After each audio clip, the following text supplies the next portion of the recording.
All right, hello everybody. Welcome back to the Bad Movie Cast. It has been a long while since we've had one of these, but this is a very special occasion today. With me, I have Chris. Ari. And Steve. And Steve, yes, our super special guest, Mr. Steve Rudzinski. You might know him as Joe the Pizza Guy from Carousel. You also might know him as the director of Carousel. So welcome, Steve. Thank you so much for having me. I'm looking forward to having a weird talk about, I don't even know. I haven't been given too much of a game plan about tonight. Yeah, we're excited. We're just going to kind of run through the basics because I know with a lot of the stuff we talk about and a lot of the movies we watch, it's mainly with directors that haven't had a major filmography. They just sort of done the movie and sort of gone on. But you've had a very interesting career, all things considered. I've been doing this for real, I'd say, for 10 years, but if you include like my garbage dog shit backyard movies since I was a teenager in high school, even longer.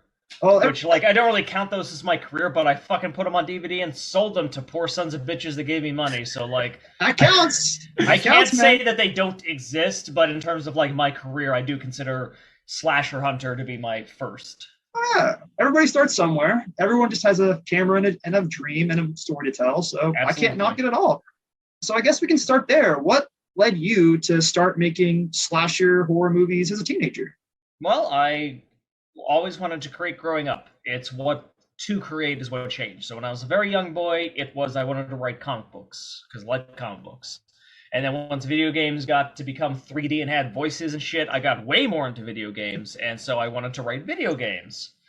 And then when I was 12, I watched Army of Darkness on TV and said, nope, movies. And I haven't shifted since then. Starting at that age, I knew for a fact that I wanted to make movies because movies make me happy. Movies make me smile, laugh, forget about bad stuff, feel better about my life. And I want to do that for other people, and it's... Army of Darkness was really the first thing to teach me that I could do whatever the fuck I wanted to. Because whoever made Army of Darkness, I'm talking about like at the time, whoever made this movie did whatever he wanted to. He was not bound by Hollywood rules. He wasn't bound by it had to be one certain genre. He just had a silly, funny movie that he wanted to make, and by God, it was glorious. So from then on, you know, when I was like 14, 15, I got a fucking high 8mm camcorder and started there. Got my friends in school to like act around in the woods and shit. And then at like 16, 17, got a mini DV camera, and that was a big upgrade. And just kept doing that. And then, you know, when I hit 20, I got like a 3-chip DVX 100B for $2,000. And now my phone looks 100,000 times better than that $2,000 camera. It is insane how much camera has like advanced just since I've been doing this. Never mind like someone that was already an adult when I was a child. Oh yeah, it's fucking bonkers. It's real. It's weird because like you have the shot on iPhone ads, and it's true. Like the cameras that are in phones now are ridiculous. All you really need is just one of these in a story, and you're good to go. Yeah, I know several filmmakers that film whole ass feature films on their cell phones. I use because I've a Galaxy S20. I've shot a few shorts with just my cell phone, and they look great. They look good. Yeah. I stick to the more Canon, like actual dedicated cameras for my features, just because I think they have way more lens options, way more coloring options, and stuff like that. And we're like, well, we use Carousel 2. I fucking forget the name of it. I hired the cinematographer. I'm not much of a camera guy. I'm not gonna lie to you. I don't know much on the tech side of that, but it's something that like basically shoots a 4K picture, but downsizes it to 1080 for the file. So you still kind of get the 4K color and close to the same sharpness, but not the fucking file size. Especially because distributors don't give a shit about 4K anyway. Streaming services don't give a shit about 4K anyway, so I'm not gonna give a fuck about 4K. Yeah, pixel resolution only goes so far, that's for sure. But even that camera was like well under $1,000. And wow. It's like, I loved watching Carousel 2. We did a live screening of Carousel 2 for the Shutter Discord a few weeks back. And first, everyone was losing their fucking mind over how good Carousel was for how much money we had to make it for, which was $15,000. Really? Yeah, they were like, holy shit, how did you do so much for so little? I'm like, you get fucking used to it when you do it for 5 years, which is what it was at the time.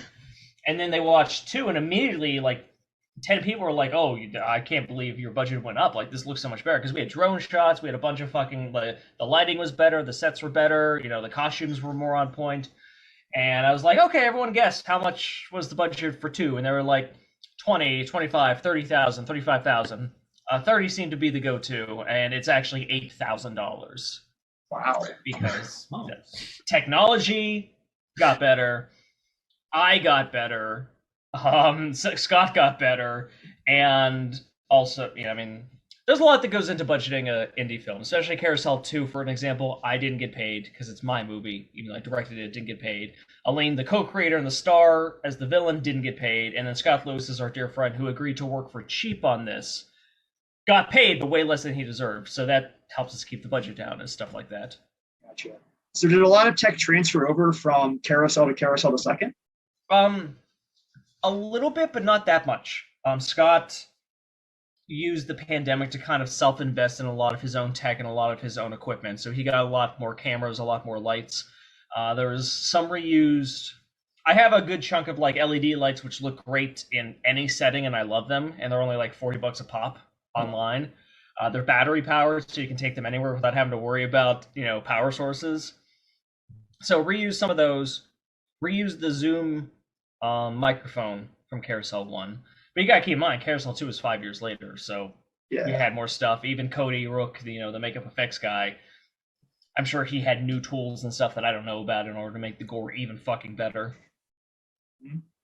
But we'll talk. I guess we can talk a little bit about that later. Sure. So I guess well, I figured to keep it somewhat chronological because This is a spotlight of you. So I guess going back to your start, you talked about wanting to make movies.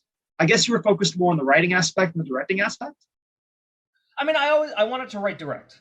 That was my goal. I wanted to write direct because I wanted to tell my stories, but I feel that writing and then also telling the actors how to deliver that script made the most sense to me at the time.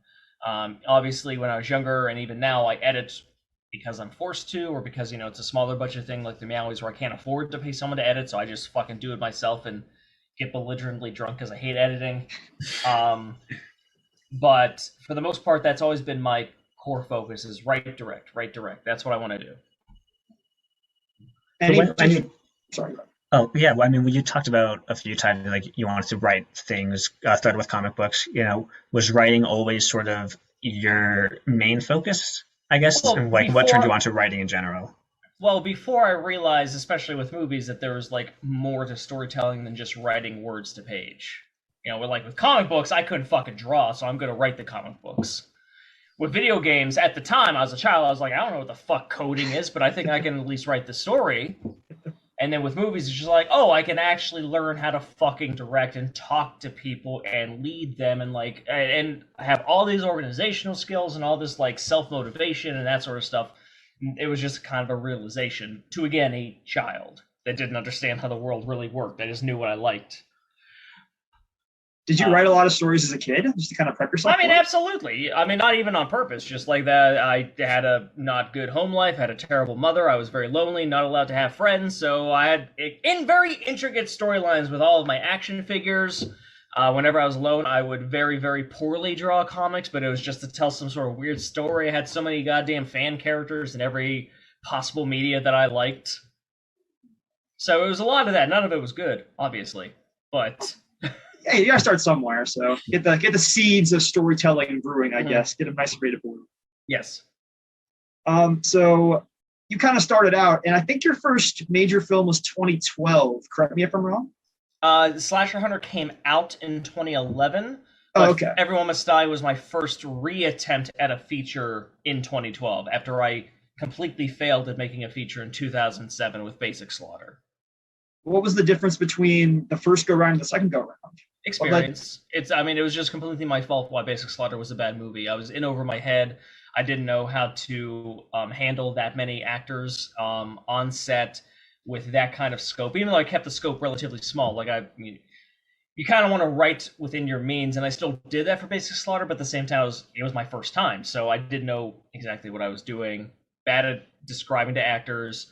And after seeing my failure in Basic Slaughter and seeing what didn't work and why, I actually made a online series called VG Spoofs, which had 2 seasons, and it wasn't great, but it was a much more focused, better delivered story. And even though they were 10-minute shorts each, if you add up all the episodes, it's 2 hours. So I basically made a 2-hour feature film over the course of 2 years, from like 2009 to 2010, or 2008 to 2009, and then I shot Slasher Hunter at the end of 2010. And even with the Slasher Hunter, I was like, okay, I want to start taking this for real, for serious. This is going to be something that I try to sell, as opposed to VG Spoofs, which is made for the internet.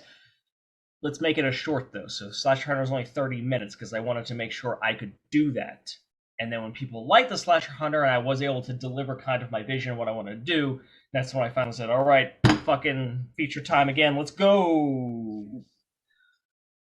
So I'm curious, like you, I know, how do you as a director look at something and, you know, see that this isn't my best work, and how does that, like, what are you thinking about through that, and then what's it like seeing something a little bit later and saying this is much better? I have a weird relationship with my films. My attitude towards myself, usually seems to go, this is great, to, man, this was fucking bad. Here's every fucking possible flaw. And then I go back again and goes like, actually, no, this isn't too bad. I see everything good about this. I actually was good at the time. I just didn't see it.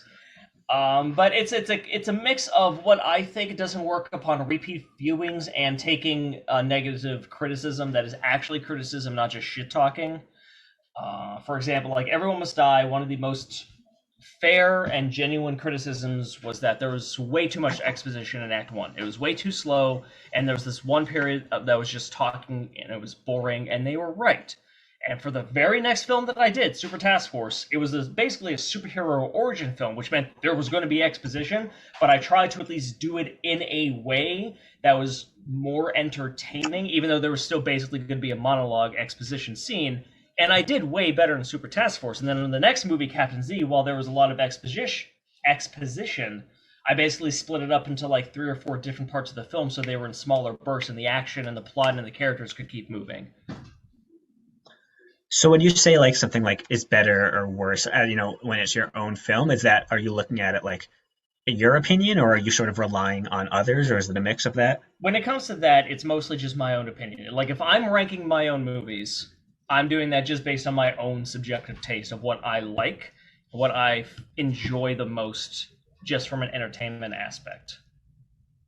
Like, I fucking don't give a shit about Red Christmas. I rank Red Christmas dead fucking last because it's a fucking torture horror movie, and I don't fucking like torture horror movies. I made it because it was going to be cheap and easy and I'd make fucking money.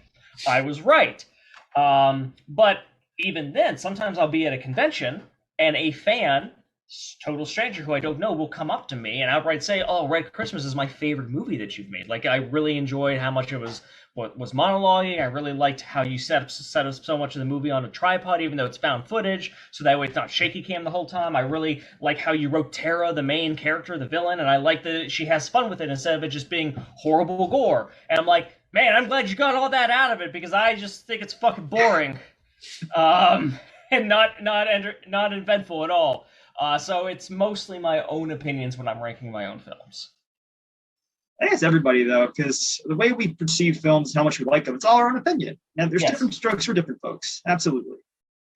I wish more people understood the difference between subjectivity and objectivity, because there is virtually nothing objective about what you think of a movie. Like, there's a very, very, very, very small list of things in a movie that's objective, and fucking nobody that says a movie is bad is talking about that objective list. It's all and even then, even if there is still objectively wrong things in a movie, it's still subjective if those add up enough to make a movie bad. That's my only pet peeve when it comes to fandoms and film criticism, I think, is that. That's a very fair point, because I know for our club, we like to talk on stream about bad movies. And the idea of something being bad, it's a very broad definition, like you were saying. To me, the only definition of good that makes sense in terms of entertainment is, did I get a net positive out of this? If the answer is yes, then it's good. If I'm calling something bad or terrible, it is because I very much did not have a good time. Totally fair. Totally fair. So, but even then, that opinion is subjective. So fucking. it all is what it is, I guess. So I guess talking back, you being a first-time filmmaker, how did you promote your first film? Because I know someone who would like. There's a couple people who would like think about making films that we know. How would you get started with? Okay, I have a film. I want to make it. How do I get people to see it? Well, when I was 16, I immediately was just like, man, how the fuck do I get this out to people? Like you said, because this was pre-PayPal, or it was like right at the same time as PayPal. Like it was very hard to get. It was definitely like pre-YouTube. I can tell you fucking that. And I was like, how do I get this movie out to people? I'm gonna buy a booth at Comic-Con near me and just literally be a carnival barker. Which, as I would learn over the next several years, is exactly how you start. I just came to the conclusion by myself because it seemed like the only option. It's like, oh, independent artists go here to sell their art? I'm an independent artist. I need to go there. I just kept doing that from 16 onwards. You know, I met other independent filmmakers who were doing the same thing at the time, also as fucking children, also getting booths at these comic conventions and horror conventions and just being, again, carnival barkers like, hey, you like shitty movies? Get right up. I got this one. This one has tits. And just by doing that, you kind of make friends. You kind of talk to other people. You kind of get a feel for what marketing works, what marketing doesn't work. What you need to do, and then that's also when the YouTube was blooming. That's when the internet was blooming, and you kind of figure out what works on there, what works there. I made contacts with like several horror movie reviewers. Tim Gross is a longtime supporter of mine, and he was a very, very dedicated horror film reviewer. And he reviewed my like super first garbage backyard movies, and he never lied about his opinion on these films. And him not liking some stuff helped me get better at other stuff. And then he liked that stuff. And I was like, okay, well, then if this works, why does this work? And then I just kept going from there. And it just, I'm basically doing the same thing now as an adult. I'm carnival barking to you and your audience right now. It's just me being a character. I'm basically a pro wrestler. It's being in kayfabe is what you're doing as a creator. You're in kayfabe. I know that most people that are fans of me are fans of me because they think Steve Rudzinski is funny more than they found my movie first. And that's what gravitated them to me. You know, there's so many people that I met at conventions that came to me just because I was funny and wacky and silly and also friendly and approachable. And they bought my movies, and then word spread and yada, yada, yada. Fast forward goddamn 15 years, and here we are. And I'm on the fucking podcast talking about the unicorn movie I made 5 years ago. Bunch of strangers who you maybe interact with a couple times. Mm-hmm. Life finds a way. You might not be surprised that our club also has a good overlap with some wrestling fans. Good. I got the IWGP Heavyweight Championship belt right there. Is that V4? Wow. V4. Yeah, my guy. All right. So speaking on the idea of kayfabe and pro wrestling, a lot of wrestlers talk about how their character is just them heightened up to 11. Is that the same kind of concept with you and how you treat your fans at conventions? I mean, that is honestly a hard question because I think I am me, except hyped up to 11, just usually speaking. But at the same time, it's definitely a more positive version of what I am, at least up to recently, because I've always been extremely depressed, extremely self-hating, extremely suicidal. And that's not part of my character. I never lie about it. You know, I've posted on Facebook, I post on social media, I'll talk about it in interviews, you know, like I'm real about it. It's never been a secret. But at the same time, when I'm selling my movies, I don't be like, hey, you want to buy this? I don't fucking kill myself because I feel like a failure. That's not a good sales pitch.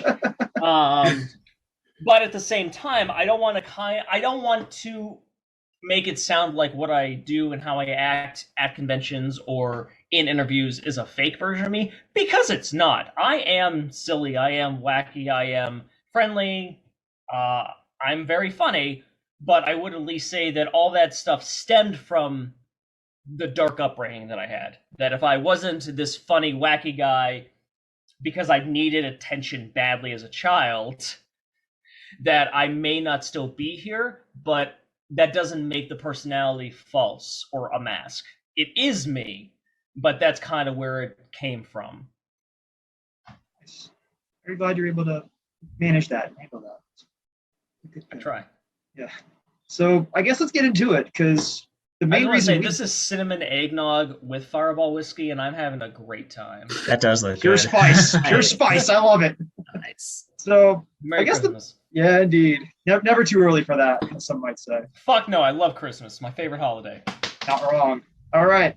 So I guess the big reason why we all found you was Carousel. And when we screened it, we weren't sure what we were getting into, because whenever we nominate a movie, basically it's, okay, someone brings an idea to the table and it's up to us to vote on it. And if it hits the right voting marks, it gets it. And I forget what the person who nominated Carousel said. You have to essentially supply a bio with the movie. Okay. Let me find it here for a second. I know Como, he's also in the Silver Spotlight server. He was the one who introduced us to Carousel. Okay. Yes, I was was. kind of curious how it even came across our radar. And It was because of Como. It was Como. And what Como said was pretty funny, because there were two reasons why I voted for it. One was that it was 70 minutes, because a quick movie has to have a lot of heat to it, not a lot of filler, so always a good thing. We've had some slogs also. Yeah, one of my biggest pet peeves, especially with indie films, is like the guy that made it just thinks a movie needs to be 90 minutes.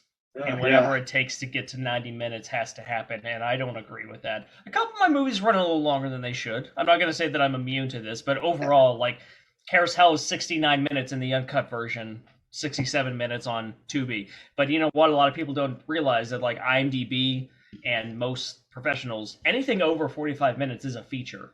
Oh, really? That low? Yes, that low.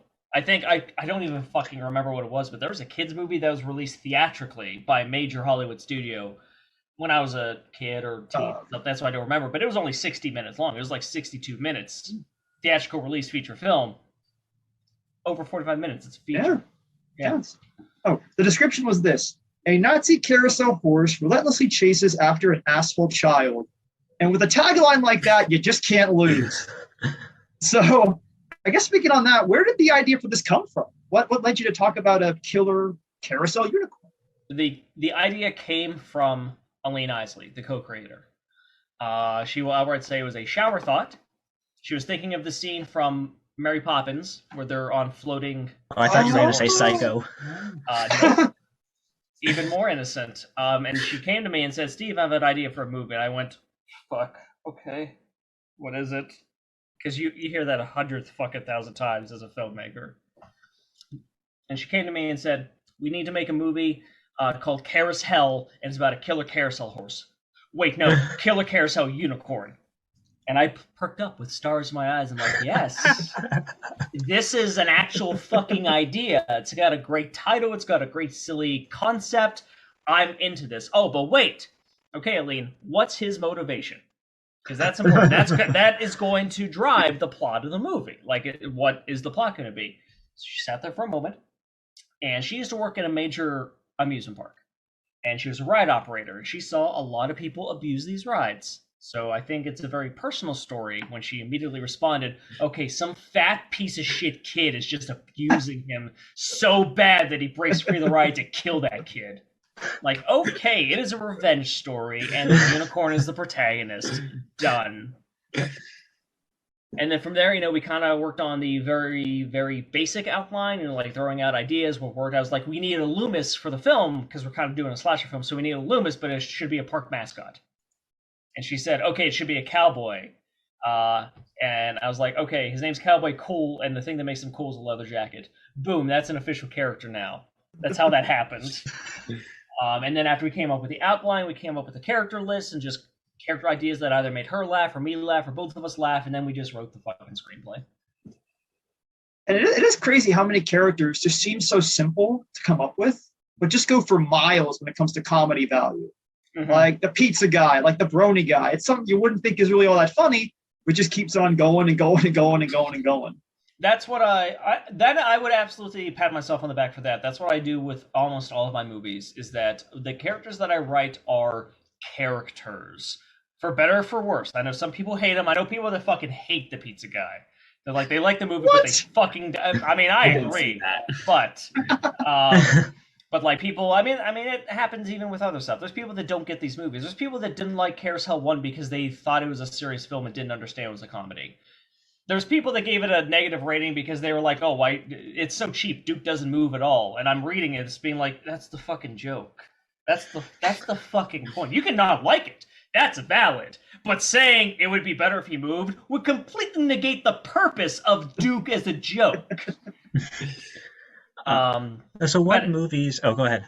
I was just gonna say, but for as long as I've written for my real career, from Slasher Hunter on, I like to call my characters cartoon characters. They're basically cartoons set into a real world setting, and that's why I always try to have one or two characters that are more grounded. So even though, as silly as Joe is in Carousel, he's still the one being like, "Wait, this doesn't make any sense," because I still think you need something to ground the film. But other than that, everyone's just fucking. I'm very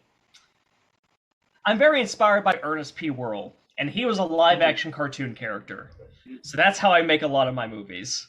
What were you gonna ask, Ari? Yeah, I mean that definitely comes across, and kind of going off of that, are there movies that inspired Carousel or your work in general? I mean, I like comedy horror. That's my favorite genre, straight up. So I don't ever want to make a parody of horror. That's not my intent. But I do like to take all the ingredients that make a horror movie or a slasher film and kind of frap the hell out of them and change them up. So, you have the brony guy. I introduce him as the douchebag jock character that's in every slasher movie that's going to bully everyone the entire movie and be a complete fucking douchebag. Except he turns out he's into a girly kid show, and now he gets bullied the whole rest of the fucking movie. Stuff like that. For more direct inspiration, I mean, there's a few references in there. The ending is completely Bride of Chucky, which was Aline's idea. She really wanted the baby unicorn at the end of the film. Jack Frost is one of her favorite horror movies. The horror one, not the Michael Keaton one. And like for her favorite scene in that movie is the sex scene, which is why there's a sex scene in Carousel. So was a lot of the character dialogue and character motivations, like how much of that was scripted versus the performers putting their own spin on the things? Most of it was scripted. Okay. There was definitely a good chunk of improvisation, especially from the Brony, Preston, who was played by Chris Proud. He had a good amount of improvisation that became part of the official canon. Like, he improv'd set a reminder, 25 minutes, see Laurie's titties. That was totally his idea, and that's like a lot of people's favorite line. After he get punched in the face, he improvised the whole, "I have a modeling job tomorrow. How bad does it look? Oh, I'll get the money for you, pizza boy." And it was so funny that we kept referring to Joe as Pizza Boy in the film, and it completely came from just Chris improvising it. I'm always willing to let people improvise and come up with their own ideas because I don't think I know the best answer. I don't think that I am the only one that's going to be correct. Scott Lewis, my cinematographer and editor, has said a couple of times in interviews that, quote, "Steve will listen to anyone on set. If you have an idea, Steve is going to listen to you, and if it works, he's probably going to use it." If someone could come across the street from a house from where we're shooting and say, "Hey, I think you should try it this way," and Steve would listen to that person at least once. And that's what I think you should do. It's a team effort. At the end of the day, I'm the leader, but I'm not the only one making the fucking movie. I'm also not the only funny person on set. That's why I hire these people. That's a great mindset to have because, again, it is a team effort. And yeah. Chris, you need to fucking quiet down. I know. I know. It's too much. I apologize. He's just taking it all in. Was there a favorite scene you had, Carousel? Because there's a lot to choose from. I think my favorite scene is the picnic proposal scene when Clark gets killed with the ninja stars, and that is because that is the moment you know if you're signed on to this film or not. Okay, yeah. It ain't gonna get any less weird after this. So what was the line in that scene? Because I can't quite remember the wording. I just remember that was what sold me on the movie. Good. Because that was my intent. Originally, that scene wasn't in the film. I kind of felt like there wasn't enough kills, and it was going to be a little while before the next set of kills, so I added it in. Very similar to how, like, Friday the 13th Part 6 added in those two people dying on the motorcycle and the groundskeeper getting killed with his bottle. Not in the original film. Added in, feels totally right. And I wrote it in a way that was like, okay, I really need to sell the silliness now before we even get to the party. Because you got the horn, you got the machete, but that may not be enough. So fucking boom, ninja stars, boom, bada boom. The line is, "Now you can have a picnic in hell. Oh boy, all right, I really need to come up with better stuff to say. I've used the same thing like 3 times in a half hour. Gotta work on that. Dash Duke the Unicorn. Yep. Uh, So yeah, leading into that, I know you said that scene was added. Were there any scenes that you filmed that were cut that made it on the cutting room floor? There are 2 deleted scenes on the DVD. One is Laurie calls Sarah in the car ride to the party before she gets to the party, and that's where we first established Sarah as, a fan of My Tiny Unicorn. And then while we were shooting on set, near the end of the shoot, Say Marie, who plays Laurie, said, "Wait, didn't I talk to?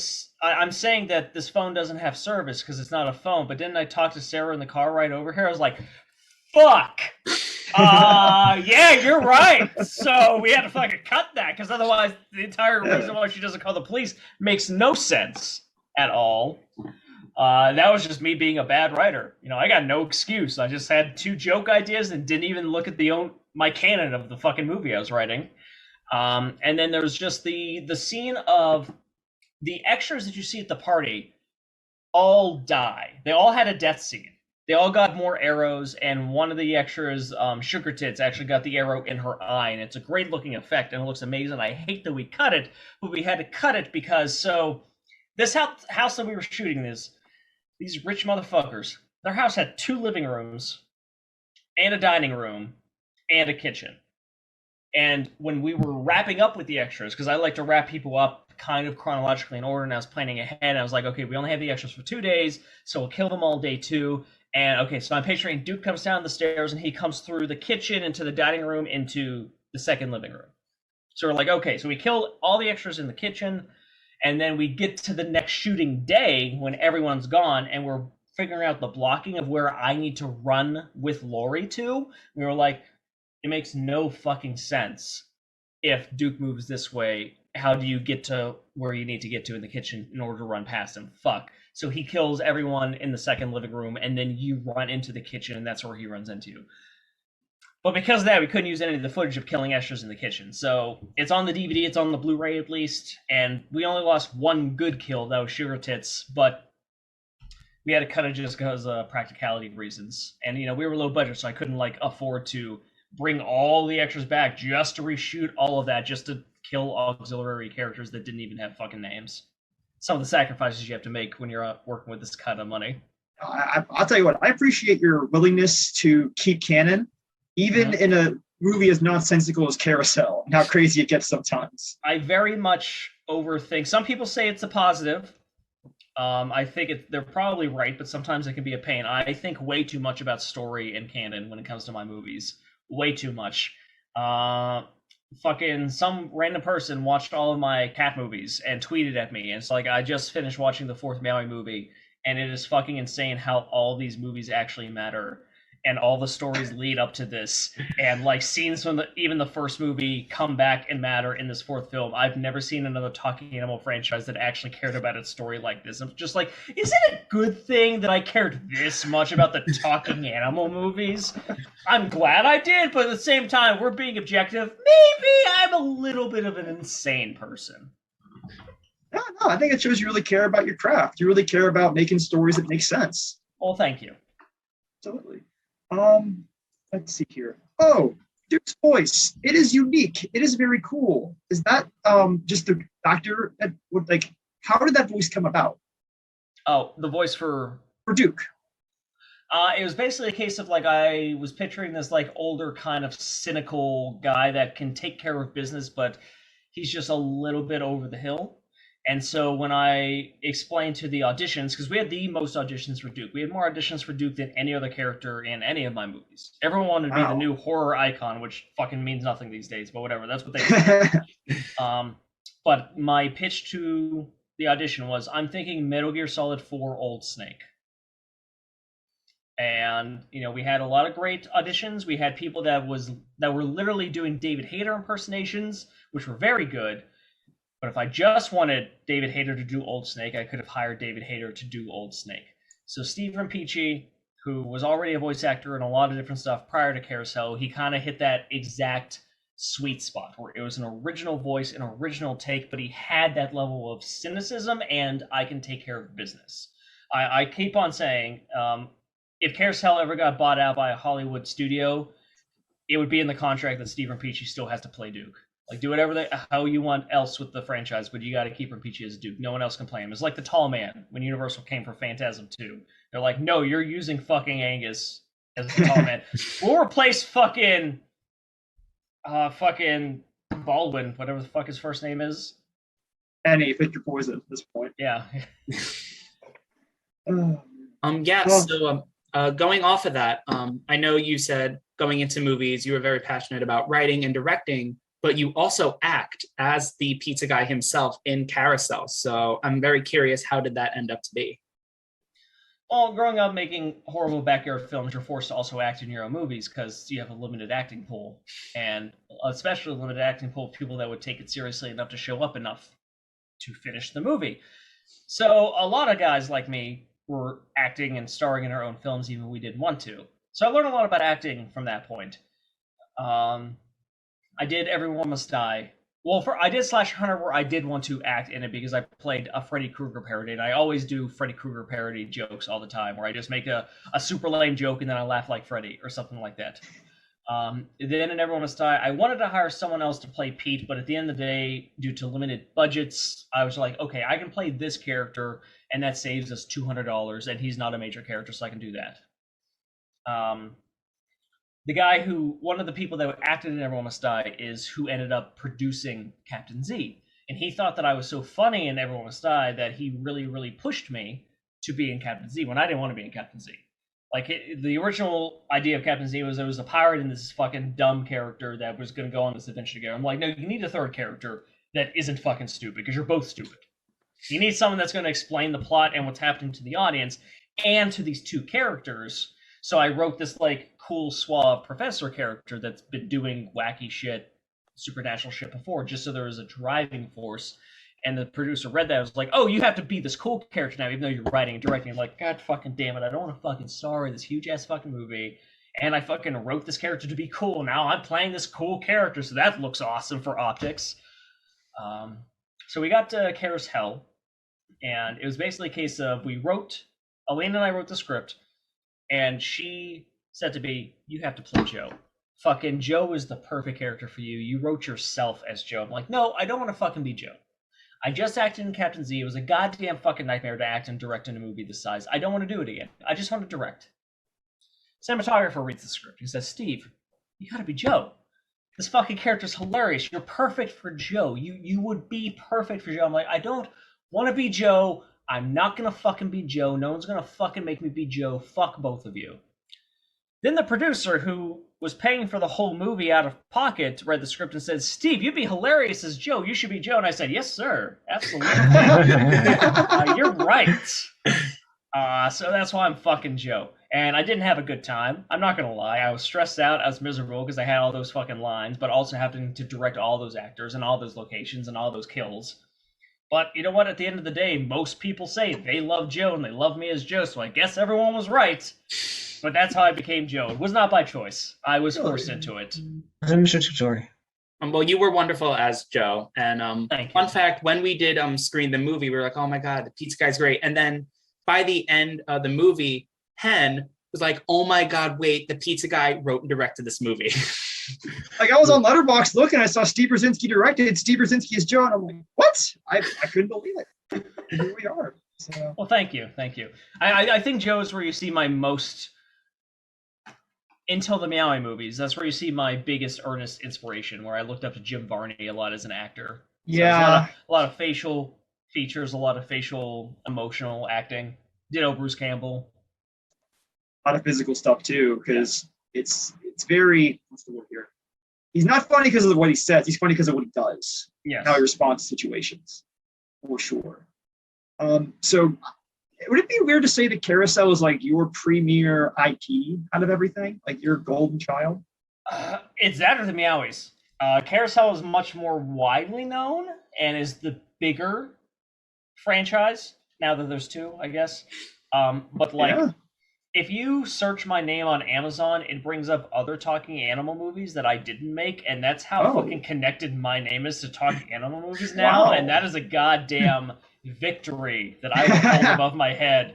And like a Meowie Halloween is the best financial decision I've ever made in my life. I've sold so many fucking copies of that movie alone. Really? And like Meowie Christmas did well, and then Meowie 3 and 4 did not as well as 1 and 2, especially 2, but also well enough that I'm happy that I made them. Like I think the total budget of all 4 of Meowie movies is about $1,400, $1,500. And Meowie 2 alone has blown past that fucking number between streaming and physical sales. It is insane. Who would have thought that there was a massive market at horror conventions and streaming of I really want a family-friendly PG horror movie to watch with a talking cat. Apparently, a lot of motherfuckers missed that boat, but I jumped on it in time. Someone's got to start the train, so it's you. Power to you. It definitely seems like my fucking right now. My 2 is the Carousel movies and the Meowie movies. And I guess where I was going with that was whenever we joined your server for the first time, and you were showing off, I forget what it was, I think all the Meowie movies or some kind of old features. At the end of it, you pulled up Carousel the board game, and I'm just sitting there like, what? This is a thing? Can you go ahead and talk about that for us? Sure. How that came to be?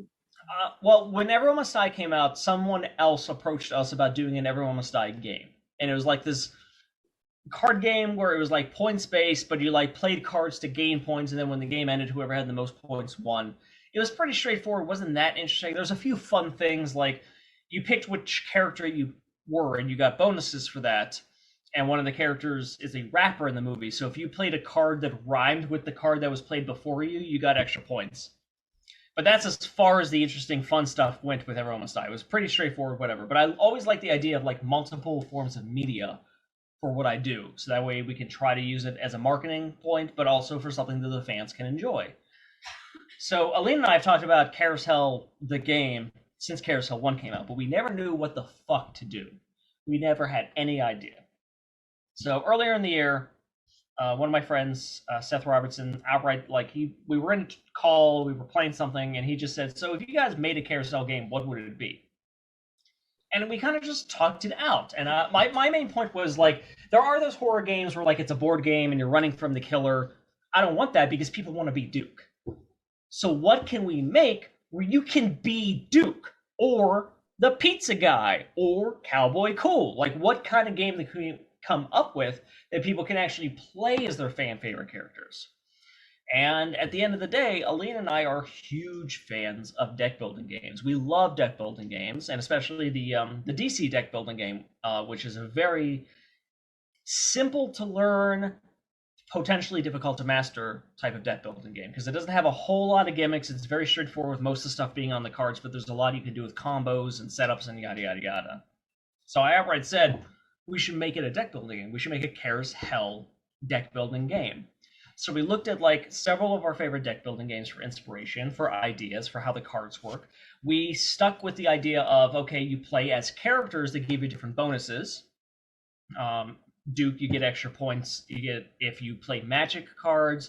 Cowboy Cool, you get extra points if you play gear because he uses his gun and stuff like that. Or if you play as Joe the Pizza Guy, you win the game if you're able to get $42.39, which is very hard to do, as it is in the film. Yes. One person almost did it at a convention when we did the game with like a bunch of fans. He got so fucking close, but someone killed the last nemesis before he could. I was so upset. I was excited for him. And since it's a deck building game, there's so many cards. It's like 250 cards. So most of the game is Carousel 1 and Carousel 2, because it is the Carousel deck building game. But since there's so many cards, and I've been making movies for 10 fucking years, and oh hey, guess what? 2021, 10-year anniversary of us releasing the Slasher Hunter. So we use characters from all of my movies as kind of like a fun celebration of my career and what I've done. So there's characters from Slasher Hunter, Everyone Must Die, Super Task Force, Red Christmas, Captain Z, every Meowie movie, The Survivors, like they're all in this game and it's really cool and really fun. We don't really make money off the game. Like I think it costs something like $46, $47 to make, produce, and ship, and we sell it for $49, and that doesn't include the PayPal fees. So this is not a money-making venture for sure, but it's really cool because the cards look great. It comes in a great box. It just feels real. It feels next level. But it is also a really good marketing tool because, like, let me tell you, at this convention, about half the people who played the game had never played a deck building game before, but they were fans of Carousel. And the other half the people had played deck building games, and that's where they're playing, but they knew nothing about my movies. And they both really enjoyed the game. And the people that already knew Carousel were like, wait, Whiskers is in 4 movies? I should buy those. Or wait, this is a Freddy Krueger parody? What's he from? And the people that were never introduced to my films until this game were like, oh, this is really fun. Wait, this is about a killer unicorn movie? He fights Nazis in the sequel? Like, it's... So full stop, the Carousel deck building game was a lot of work that Aline and I did together, making the game, designing the game, putting the game together, and then getting it produced to sell it.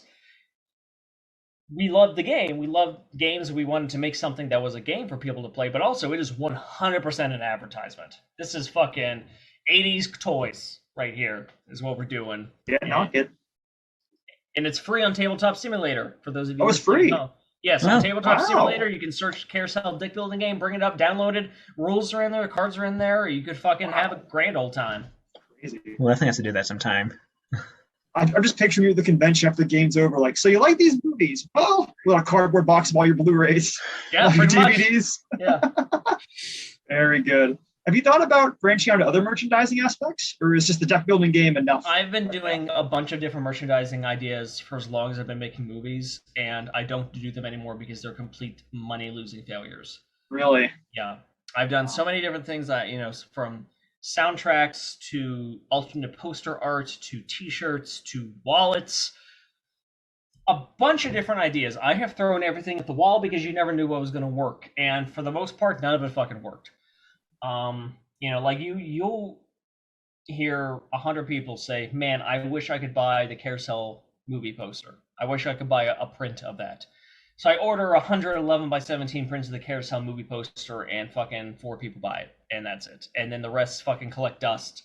And then maybe over time I sell a couple at this convention or a couple at this convention. And it's just like there's not enough demand to justify doing more. The deck building game is so weird and unique and different that I think we were able to hit a very slight point. But even then, it works because I made that knowing we weren't going to make any money off of it. So the little bit that we do make and the interest that it gets is just a bonus. Whereas other stuff, other merchandising stuff is like, okay, we need to make a profit to justify making this fucking shirt. And the shirts don't sell. We made Pete's Pizza t-shirts for a while and lost a lot of money making Pete's Pizza t-shirts. So we didn't fucking make any more Pete's Pizza t-shirts. Now, more people come like, hey, can I buy a Pete's Pizza t-shirt? I'm like, go fuck yourself. No. Get a time machine. Go back a couple years. Yeah. When Carousel 1 first came out, we had so there's I don't know how familiar you are with horror fans or the horror community, but there's a thing called big box VHSs. Okay. Which is like even modern movies being released on VHS in a big box. It's like a nostalgia thing. Oh, okay. So I did a big box VHS release of 10 VHSs for Carousel 1 that came in one of the pizza boxes from the movie. And it included the menu that you only see in the background so you can actually read what it fucking says, a signed 11 by 17, a DVD or Blu-ray, and then one of the limited 10 VHSs. Wow. And we sold that for $40 a pop. And when I first released that, it was at Cinema Wasteland, which is notorious for VHS collectors, and we sold like 5 instantaneously. So like I broke even first day. No regrets. But then the other 5 fucking sat in my closet in my fucking house until like this year when I finally sold the last one. Like it took a long time to finally sell the last 5 for this movie that's been seen by thousands and thousands of people. So it's hard. It's even hard to get people to just buy DVD or a Blu-ray. That's why Steve Buster exists. Like barely anyone. Art is so what's the word I'm looking for? Disposable. Art is very disposable these days because of streaming and digital options. No one really buys something and keeps it and is passionate about it and watches it over and over and over again. They watch something on Tubi, then when it's over, fucking what's next? And that's it. Like barely anyone even fucking Googles. I had a super fan of Carousel. A super fan of Carousel. They love Carousel, always talked about Carousel. They were in the Discord, and then they're just like, wait, I had no idea these Meowie movies existed. I was like, how? Like, if you didn't know me, sure, but like, you know who I am, and you're a super fan of one of my movies, and you don't even know that I've made a fucking other movie, especially with like how big the Meowies have gotten pushed out there.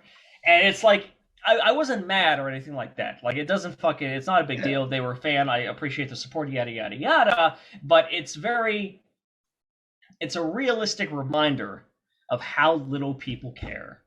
Even someone that is a fan of you, that could be as far as it fucking goes. Just, I like this movie, and that's it. Yeah, the hyper-specific fandom. I think the internet also kind of helped with that too, because you can get your own little corners and congregate about the one specific thing for a lot of even big interests. I do agree with that, yeah. So the internet, all the digital landscape is even a blessing and a curse for a creator. It's way easier to get out there, way easier to reach people, but it's also way harder to get remembered and for any of that to actually matter. Really? Yeah.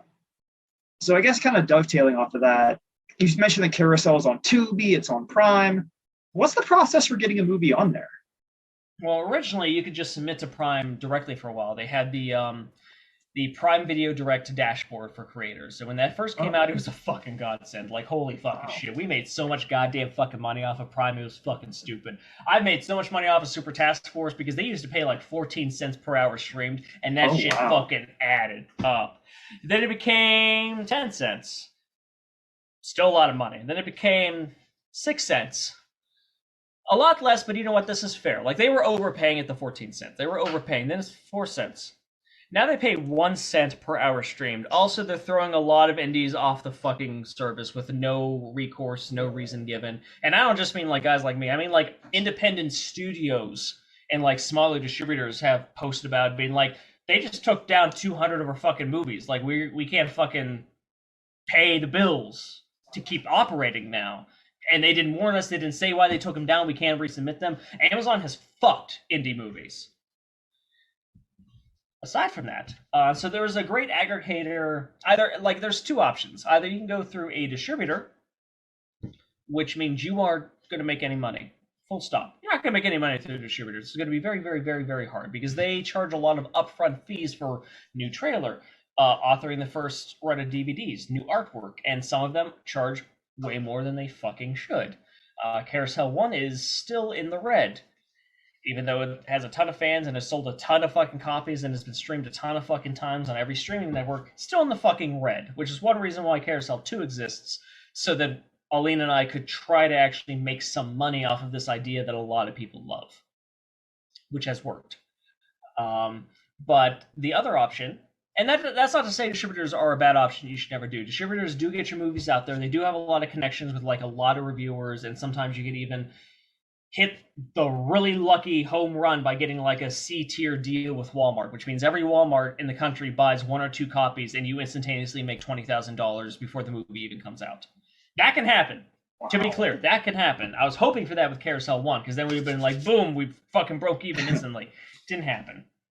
But the other option is just self-distributor. So what I do with my movies on my own website, my own digital platform with Steve Buster, and there's a great aggregator that was introduced a couple years back called Film Hub, which creators can upload their movies to, and there's a lot of very rigid work you have to do. There's a lot of attention to detail, and if you aren't good at that, you just need to go through a distributor.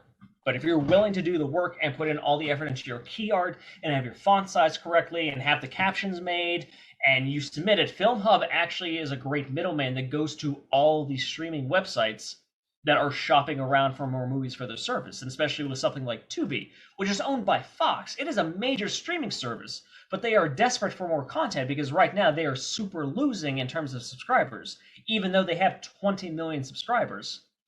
So Film Hub is the one that picks up a lot of my stuff, and Tubi picks up a lot of my stuff, and it is thanks to Film Hub because I submit my stuff through Film Hub. And Film Hub still takes a cut because they're a middleman, but it is still much less of a cut than a distributor usually takes. So when you say key art, go ahead, yeah. When you say key art and font, I'm sorry about that. Do you talk about like setting up the posters and closed captions? Like, what process goes into all that? Well, for key art, it's not just a case like, oh, you need to upload your poster. It's like you need your poster to be 3x4. Then you also need your poster to be 4x3. Then you need your artwork to be 16:9. Then you need your artwork to be 2.88. And like, it's a bunch. And you got it. These streaming services need all this fucking key art, whether they're watching it on a computer, whether they're watching it on TV, or whether they're watching it on their phone. You need to have all this art made, and it has to be correctly sized down to the pixel, and you need to have the title placed perfectly, and if it's too big or too small, it's going to get failed, and then you got to resubmit it. So you mentioned like hypothetically if Carousel gets bought out by some studio, like is that something you're at all like serious about looking at like film festivals or things like that, or are you I'm not mostly serious about it on because your own? I'm not serious about it because it would never happen. I am serious about it that I am a whore and I will do anything for money. So, but film fests are mostly a fucking waste of time. It's basically you giving someone else money to then screen your movie and sell tickets for it, which you get none of those ticket sales.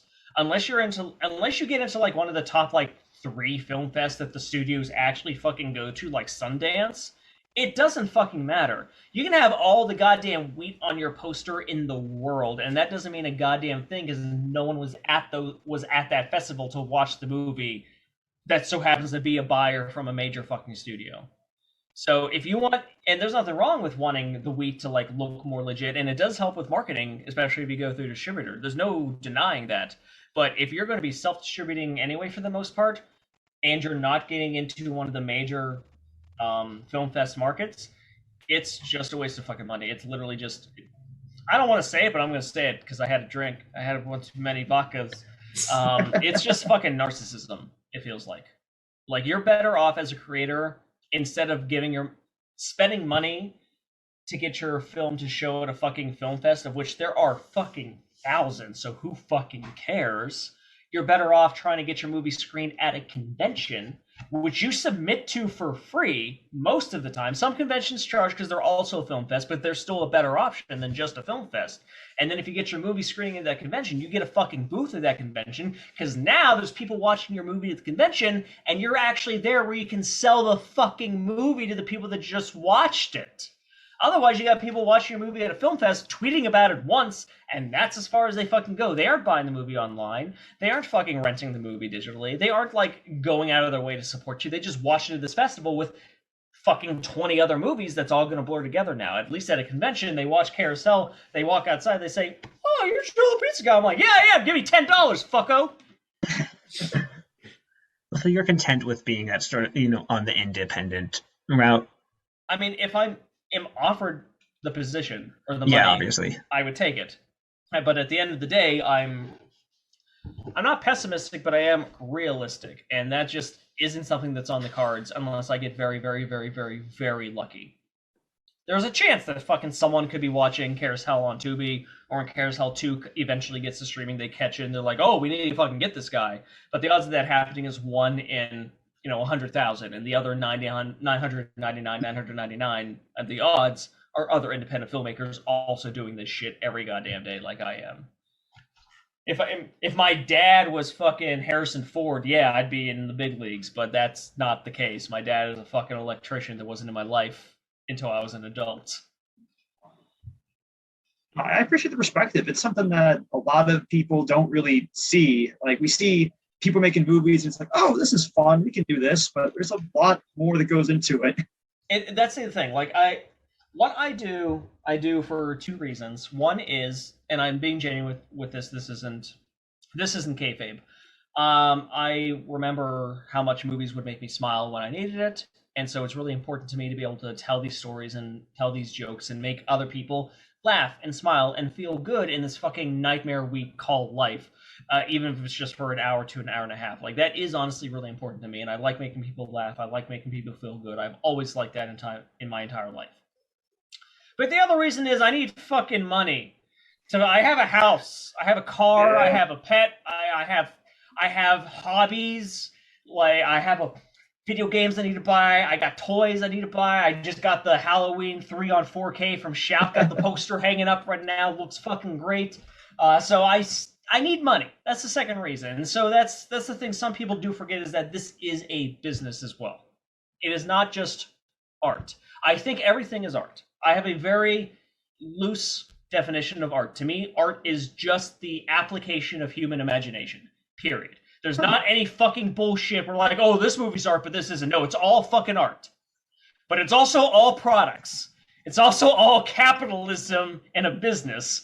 And I definitely run into people that lean way too much on either end. We're like, I don't care about making money. I just want to make art. And like, okay, enjoy your fucking box. And then I got people that's just like, oh, I'm not making art. I'm just making goddamn shit. Get it out there. Like, you don't care. when you're in the middle, that's I think where the success is. Well, that's good. I like that perspective. I like that a lot. So speaking of making money, if you two don't have any more questions about Carousel, I want to talk about what I think really does make you money. Because if you notice on Steve's Discord, he has a picture of him in what looks like a Spider-Man suit. And I thought, oh, Steve's just a really big Spider-Man fan. Not the case. Can you explain your ties with Spider-Man and Marvel in general? I work for Marvel Live. I'm one of the official Spider-Man that they fly all around wherever they need it for live events, arena shows, meet and greets at amusement parks or science museums, or as recently as this past weekend, Make-A-Wish fulfillments. Oh. So like the Spider-Man or just the Spider-Man for the region? Because it seems like there's a lot. They fly me all over. Really? Yeah. Wow. They let me. I've been doing this long enough that I write the shows. Yeah. How did you? Which is great that they trust me because when I first started, the shows were like very generic, kid-friendly. They weren't bad, but they were like very straightforward. Yeah. Now they're more like wrestling shows. Green Goblin comes down through the audience throwing popcorn at people talking shit on their sports team. It's fucking great. How do you get into that? What led to that? Well, so my wife's family ran the Shrine Circus every year in the Pittsburgh area, and because he knew the kids don't give a shit about seeing camels, he needs something to reel the kids in, so he almost always had a Marvel arena show at the circus as well. And so this year, it was in 2013, he was allowed, like, hey, if you want to hire a local guy to be the Green Goblin, you can do that. Because, like we got the Spider-Man, we got this guy, and we're going to send our people for that. But if you know someone for Green Goblin, you can just hire that and save a little bit of money. And he knew I acted and worked in films. And he was like, hey, Steve, do you want to be the Green Goblin? I was like, of course I fucking want to be the Green Goblin. What little boy's dream is not to be Willem Dafoe when they grow up, right? My man. So they sent me the suit. They didn't even talk to me or audition me. They're just like, you can hire whoever you want, because they already had the voice pre-recorded for the show. So it didn't matter. They just needed a body for this one. And I met with the guy who was playing Spider-Man. We got along really fucking well. We worked together really well, and we just ended the show him liking me and liking working with me. And he outright said, like, Steve, Marvel's going to be looking for a new Spider-Man, because this dude was like fucking 6'5". He outright said, like, I shouldn't be fucking playing Spider-Man. I look like Venom wearing a Spider-Man suit. Like, he was mostly Thor and would sometimes be forced to be Spider-Man. So he was like, give me your information. I'll get it to Marvel when you hear from them. Which, as an actor, you hear that 1,000 fucking times every year. So I was like, yeah, here's my information, buddy. Yeah, Marvel's going to call me. So a week later, Marvel called me and said that, they got their information through the guy that I worked with, audition, like, give us your voice, give us like some performance, give us some knowledge. And I basically got it because they really liked my voice. I looked good in the suit, and I look even better in the suit now. I ain't fucking kidding. And I just knew a lot about Spider-Man, even more than they were expecting or requiring. So I've never been stumped by a kid, which is fucking great. Fucking nerds. Nice. Thinking I don't know anything about Spider-Man. And I've been doing it ever since 2013. And like I said, I first started as a newbie in 2013, and in 2019, I was writing the new shows. And then the pandemic happened, so I've only done it like 3 times since January 2020. But it used to be a very regular occurrence. Wow. So what led to you actually writing shows? What did you do to gain their trust?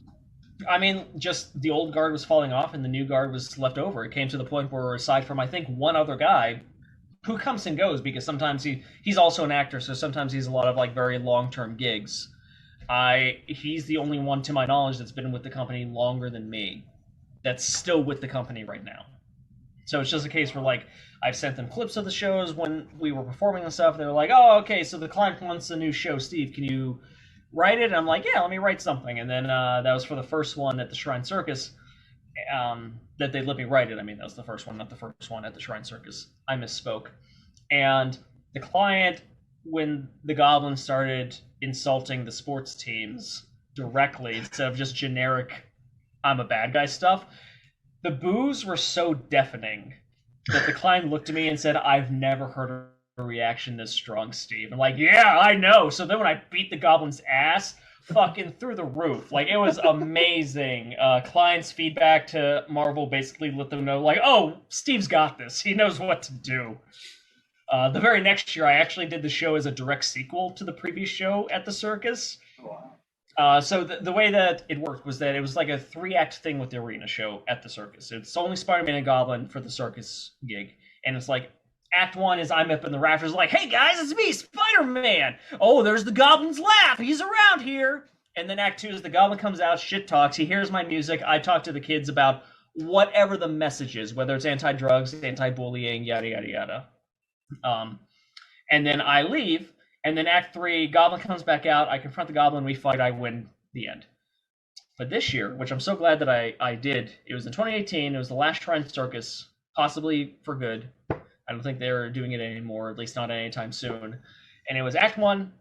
I'm in the scaffolding. Oh, there's a Green Goblin. Gotta go. Act 2, Goblin comes out, talks shit, even harsher than the last one. And in this one, it was Norman, because the previous year it was Harry. And Norman is pissed that I made Harry a good guy at the end of the show last year. Comes out, he hears my music, and he goes, oh, there's the music. I guess that's my cue to leave. And he just, like, hides. I come out, I start talking about the theme, and the Goblin throws a powder in my face, which is just powdered sugar. Looks great, though, with the spotlights. And then he beats the shit out of me. Spider-Man loses. My wife, who was recording it, told me the children were in tears. You did an Empire Strikes Back? It was awesome. I got Rainmakered and I just took it. I died. I just fucking died. And the Goblin drags me up being like, oh, I'll bring Spider-Man back out later to teach you all a lesson. And then Act 3 is Goblin drags me out, and the Ringmaster was like, hey, everyone, we need to get Spidey to believe in himself because the serum took away his like self-confidence. He just doesn't believe in himself. So it's like a bunch of chants for Spider-Man, Spider-Man, Spider-Man. I get up. I'm like, I got this.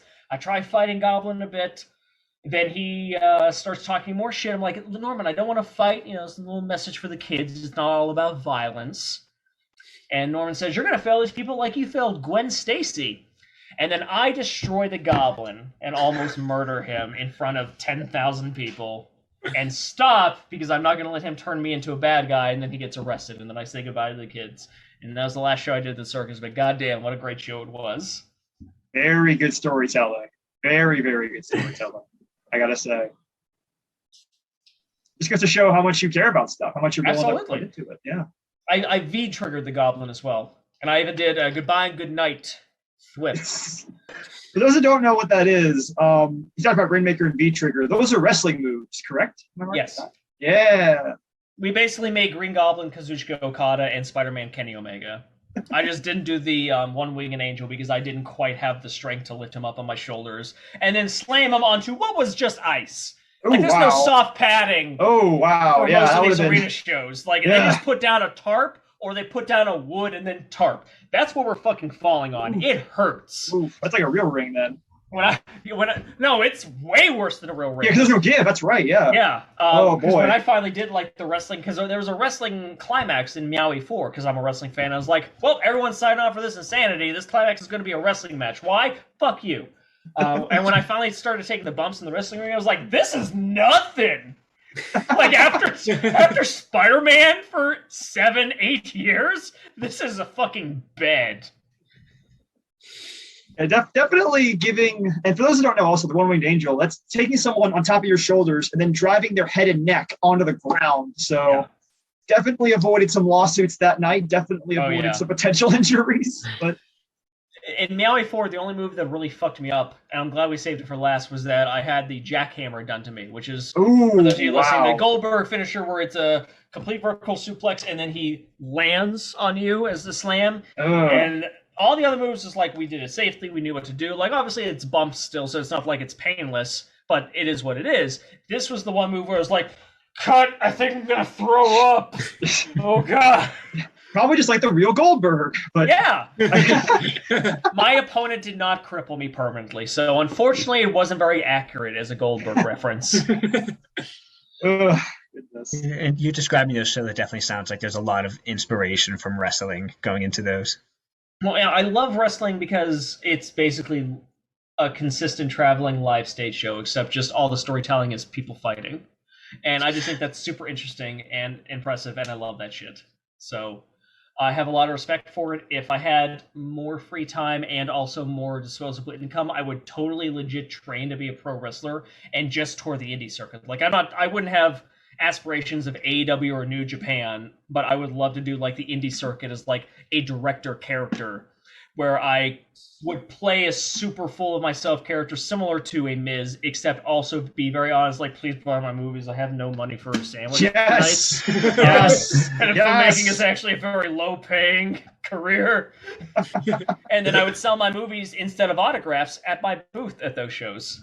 Yet another marketing idea. Wow. I want you to do that now so bad. I really do. It'd probably be perfect. Live the gimmick, as they say.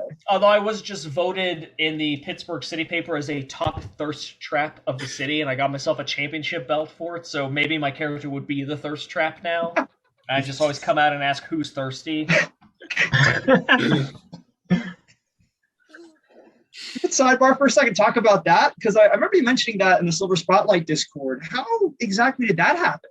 Because that seems very exciting. Well, like many cities, almost any city you live in, there's going to be a local paper. Not the paper. Won't be like your main post or like your main news source, but like one of the entertainment ones that you can get for free from places.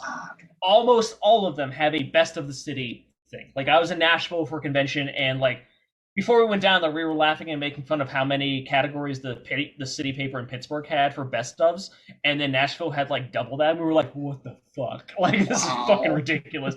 Oh, what's the best bakery? But who has the best bread? Who has the best cake? Who has the best bakery aesthetic? It's like, what the fuck? I think best bakery would cover all of this, but here we are. So they had I looked through all the categories. They don't have one for best filmmaker. They have one for best podcast. I don't have a podcast. They have one for best artist, but most of them are like people that actually draw and paint and stuff, so I'm not going to fuck with that. But I saw one of them was best thirst trap. And for those of you at home that don't know what a thirst trap is basically someone that takes sexually provocative pictures of themselves. Which I do because A, I'm a whore with low self-esteem for most of my life, so now that I feel good about myself, I like showing off. And two, it's also marketing, because a lot of people buy my movies because they think I'm hot. So I'm going to use that. But I saw Best Thirst Trap and I'm like, you know what? This is probably going to be a lot of women that take a lot of slutty selfies, which I'm not knocking. I'm not saying that as a negative, but it's just like, it's going to be who you expect in this category. Wouldn't it be funny if I got my fans to write me in so that I had to be on the ballot and then got them to vote enough that I would fucking win? And then the paper would have to talk about Steve Rudzinski, this dude who wasn't even on the original ballot, instead of any of these like hot model women. So I got written in enough that I made it to the official ballot. And then I got voted enough that I won second place. I didn't win number one, unfortunately. So my plan did not reach complete fulfillment, but it reached enough that they were forced to print me in the paper and forced to give me a fucking plaque, and now I wear that belt to like live events like I'm a wrestler, being like, yep, I'm a top thirst trap right here. I'm surprised they changed that. I'm surprised you changed the top male for thirst trap. I could have to be the pure winner. It's I absolutely can say that, but I simplify by saying I'm a top thirst trap, which is 100% correct. I'm not saying I'm number one. I'm not saying I'm the best thirst trap, because that's not true. But I am officially voted as a top thirst trap. I just should put more emphasis on the word top than the word a.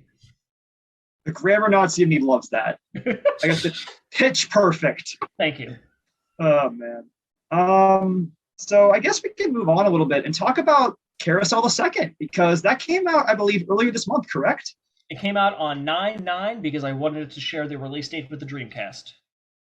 Even better. So, we're not going to go too in detail with it because spoilers are a thing, and we want to let people experience it on their own. So we'll just keep the questions kind of broad. The main point of the sequel, we're just going to go with the main general aspect, is that Duke meets his son. Yes. How did that happen? Like, what led you to that specific idea? That was the idea since we were on set for Carousel 1. Elaine, Scott, Cody, and I all were already talking about how the sequel is going to be about Duke meeting his son. We didn't have the exact story down.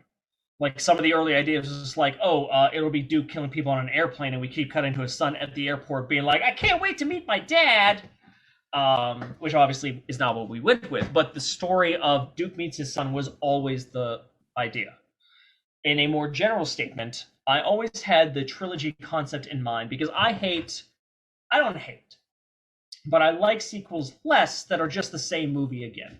To me, that's not as interesting. I want to see the story progress. I want to see the characters progress. I want things to change. I want things from the previous film to fucking matter and come back in a way that fucking matters.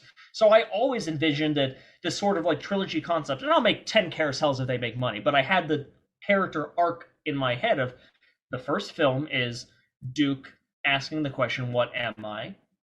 And, I'm a killer, so this is what I do. The second film is going to be Duke realizing he's not just a killer, he's more than that, he's a father, and what that means to Duke as a person and what that does to his heart and his life moving forward from there.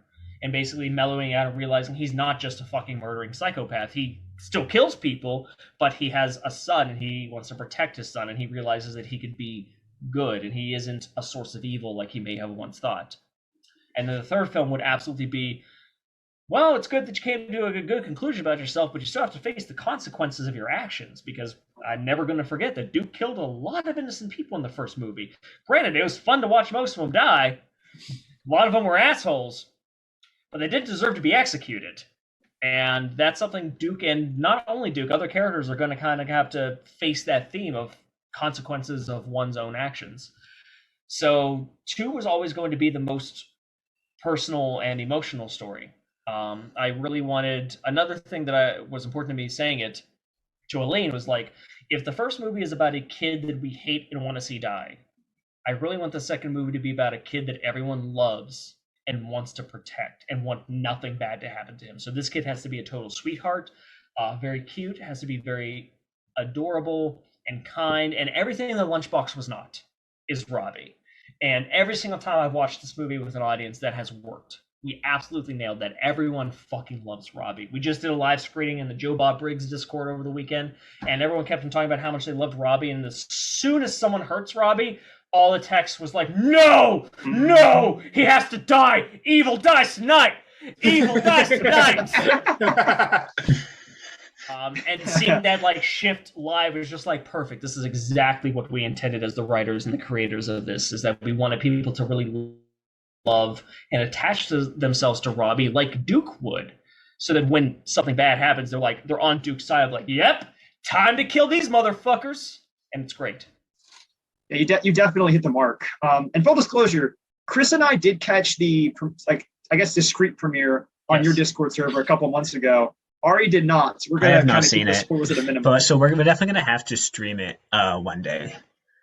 Well, you can subscribe to stevebuster.com. Exactly. Where on November 1st, Carousel 2 will be released in 4K. And for only $3 a month, you get 30 hours of my content, which you can keep forever, even after you unsubscribe. Oh, wow. Very, very nice. So check that out. And the other thing with the Nazis, because that's in the synopsis and it's in the trailer. Yeah. We can talk about the Nazis. Sure. Duke was referenced as a Nazi twice in the first film, but Elaine and I from the start always knew, Duke is a Nazi experiment. He's not a Nazi. Cowboy Cool is wrong, because that's just where he found Duke. And that's always been like my Puppet Master reference.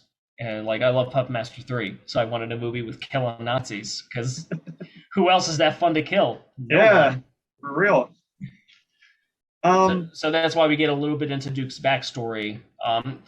A lot of people have said this movie is a prequel and a sequel, but only the first 2 minutes start in the past and everything else happens post Carousel 1. So I don't agree with the statement it's a prequel and a sequel.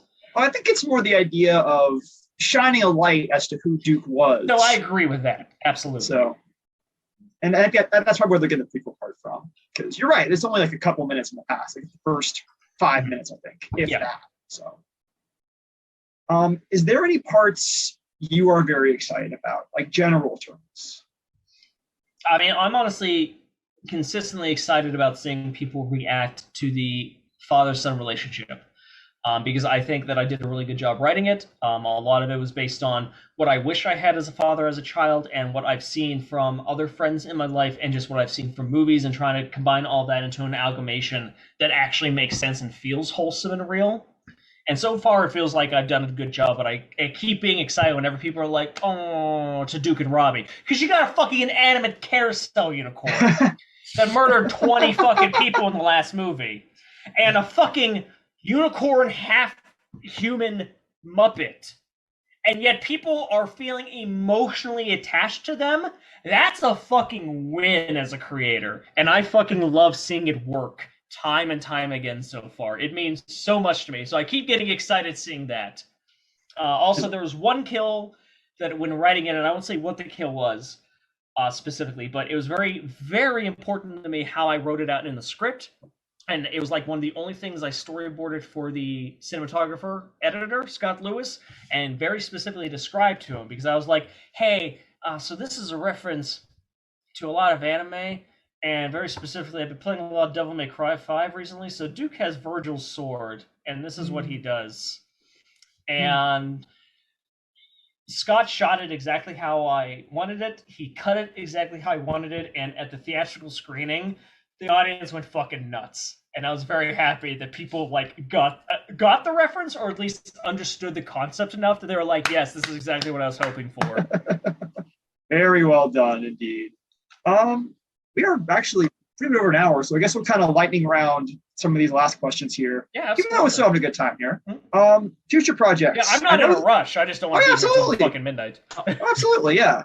I guess the next thing I want to talk about, Shingles. That seems to be your next project. Can you talk about that for a little bit?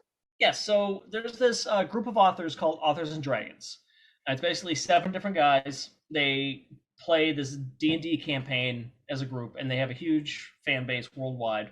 And they also write books. They write original books, they write fantasy books, and they also have this sort of like unified book series called Shingles, which, to explain in the quickest, simplest way possible, is an R-rated Goosebumps. So it's a lot of gross out humor, it's swearing, gore, fun stuff like that. There's a lot of these books. And they were pitched to watch Carousel by their fans. And they watched Carousel because they do like bad movie watch Saturdays or something, and they usually riff on the movie the whole time like it's Mystery Science Theater 3000. And when they watched Carousel, they were pretty much silent the whole time because they were just laughing. It was like the worst watch party that they've ever had, but for like the best movie. And they really, really got what the movie was. They really, really got the writing. I went on to their like an interview show that they did where it was a great discussion with great questions. Because again, they were like all authors, so they like saw a bunch of like how the jokes worked and how there was like no open-ended jokes and everything came back. It was really nice. And they started asking like, hey, so would you make something for us?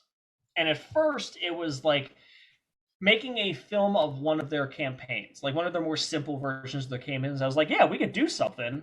It's don't use much magic and don't use fucking insane locations, and we could do something.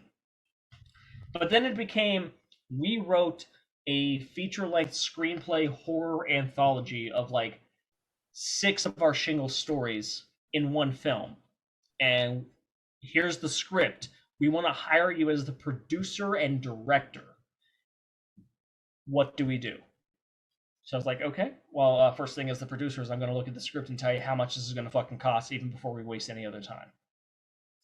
And the first script, it had a lot of... the middle story was huge. The middle story alone was $15,000 because it took place in an amusement park and a lot of kills. It had multiple killers, a lot of effects. Loved it, but that cost as much as Carousel 1, and it was 20 minutes of this fucking movie. Oh. So I said, hey, guys, Shingles is going to be $60,000. Here's how much I'm going to charge you to be your producer director. Here's how much Scott Lewis is going to charge you. Here's how much I need to pay the composer. Here's probably how much I'm going to have to pay the effects guy. This is how much all the actors are going to cost because you have so many fucking actors because it's a horror anthology.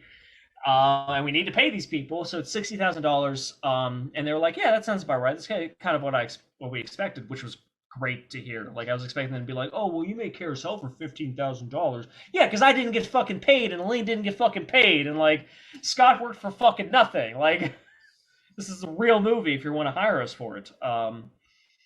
So I basically described how the middle story was so expensive that if they wrote a way cheaper middle story, that we could cut $15,000 out of the budget. And so they did. They came to me with a B script where the middle story is way smaller, way less effects, but still a fun story, and I like the characters and all of that. So we're moving ahead with Shingles. It is a budget of $45,000.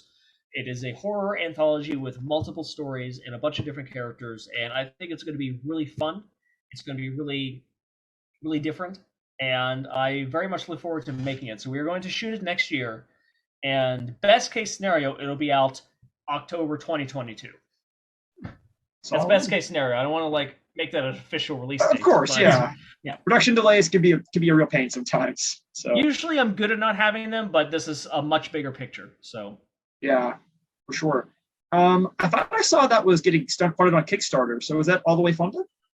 They made over half the budget through Indiegogo, and Indiegogo does flexible funding, so they were able to get what they got to that point, and then the authors basically are putting their own money together to at least reach the 45,000 B plot screenplay. Okay.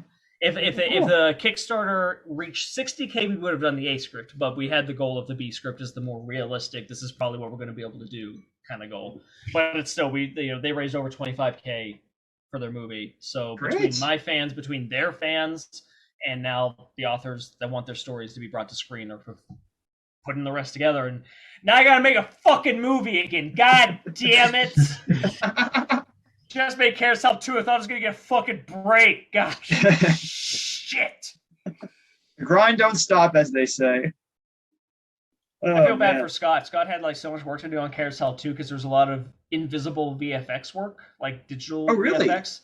Well, because there's a lot of times when Robbie has 2 chords and 2 puppeteers at any given time. So there's a lot of moments in the film where in the naked footage you could see someone behind Robbie or see his cord or something like that. And Scott went fucking frame by frame and cut all that out. Or the heart that explodes out of the chest. I won't say where or when, but it's just a heart in the middle of the floor beating and pumping blood. And even at the screening, people were like, "How did you get it to fucking beat?" And it's because in the original shot, there's 2 fucking hoses coming out from the top of the heart. One has the blood, and one is Cody go. And Scott digitally took a plate and cut that part out, so it's just this heart in the middle of the floor pumping, and blood is coming out of it. I like using digital VFX to make practical effects look better. I do think a lot of indie horror guys are way too much in the boat of no, digital is bad no matter what. It has to all be practical. It's that's fucking stupid. It's a tool. Use it. Just use it correctly. Of course. Yeah. Whatever makes the movie better. So absolutely. I guess one other thing I want to talk about too. You mentioned Steve Buster. What exactly is Steve Buster? Besides being a streaming service for your movies? Well, it's the simple case of I understand how many people prefer digital options. I know how many people, again, art is disposable. People don't care about buying DVDs and Blu-rays as much today as they did even just 10 years ago. But if people are just watching my stuff on Prime, I'm getting 1 fucking cent. So I came up with the idea of Steve Buster, which is a digital subscription to all of my movies, all of my bonus features that have ever been on those movies, older movies that I don't sell anymore. Those fucking teenage backyard fucking movies, the Wolfster movies, and Basic Slaughter, and Two's a Crowd are on only Steve Buster, upscaled to 720p HD. There's a bunch of exclusives that I've done for the service, including short films that have never and will never be released anywhere else, like Lost in Cleveland, which is a 20-minute short collaboration with BPO Films.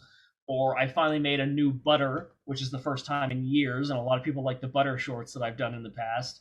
And stuff I think Legends that I made in 2006 is a piece of fucking garbage shit movie, but since you motherfuckers wanted it on the service, guess what? It's on the service, and this exclusive features me getting belligerently drunk while I shit all over Legends while I watch Legends. Nice. So there's, like I said, as soon as Carousel 2 goes up, the total number of content between features, shorts, movies and bonus features is 30 hours. There's this great 2-hour-long retrospective that Bill Murphy and I did about the Meowie series, which is just us kind of really deep diving into where the movies came from, where the ideas came from, how we wrote them, what we think of the films years after the fact, which we didn't even get into during the commentaries for the films.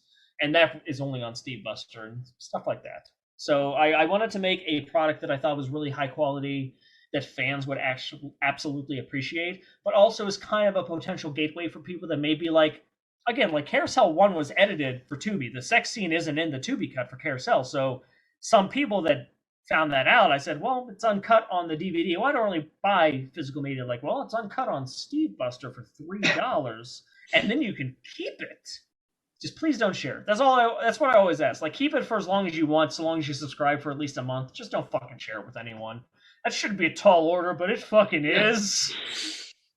Yeah, piracy's a thing. So it's because I know fucking money's tight.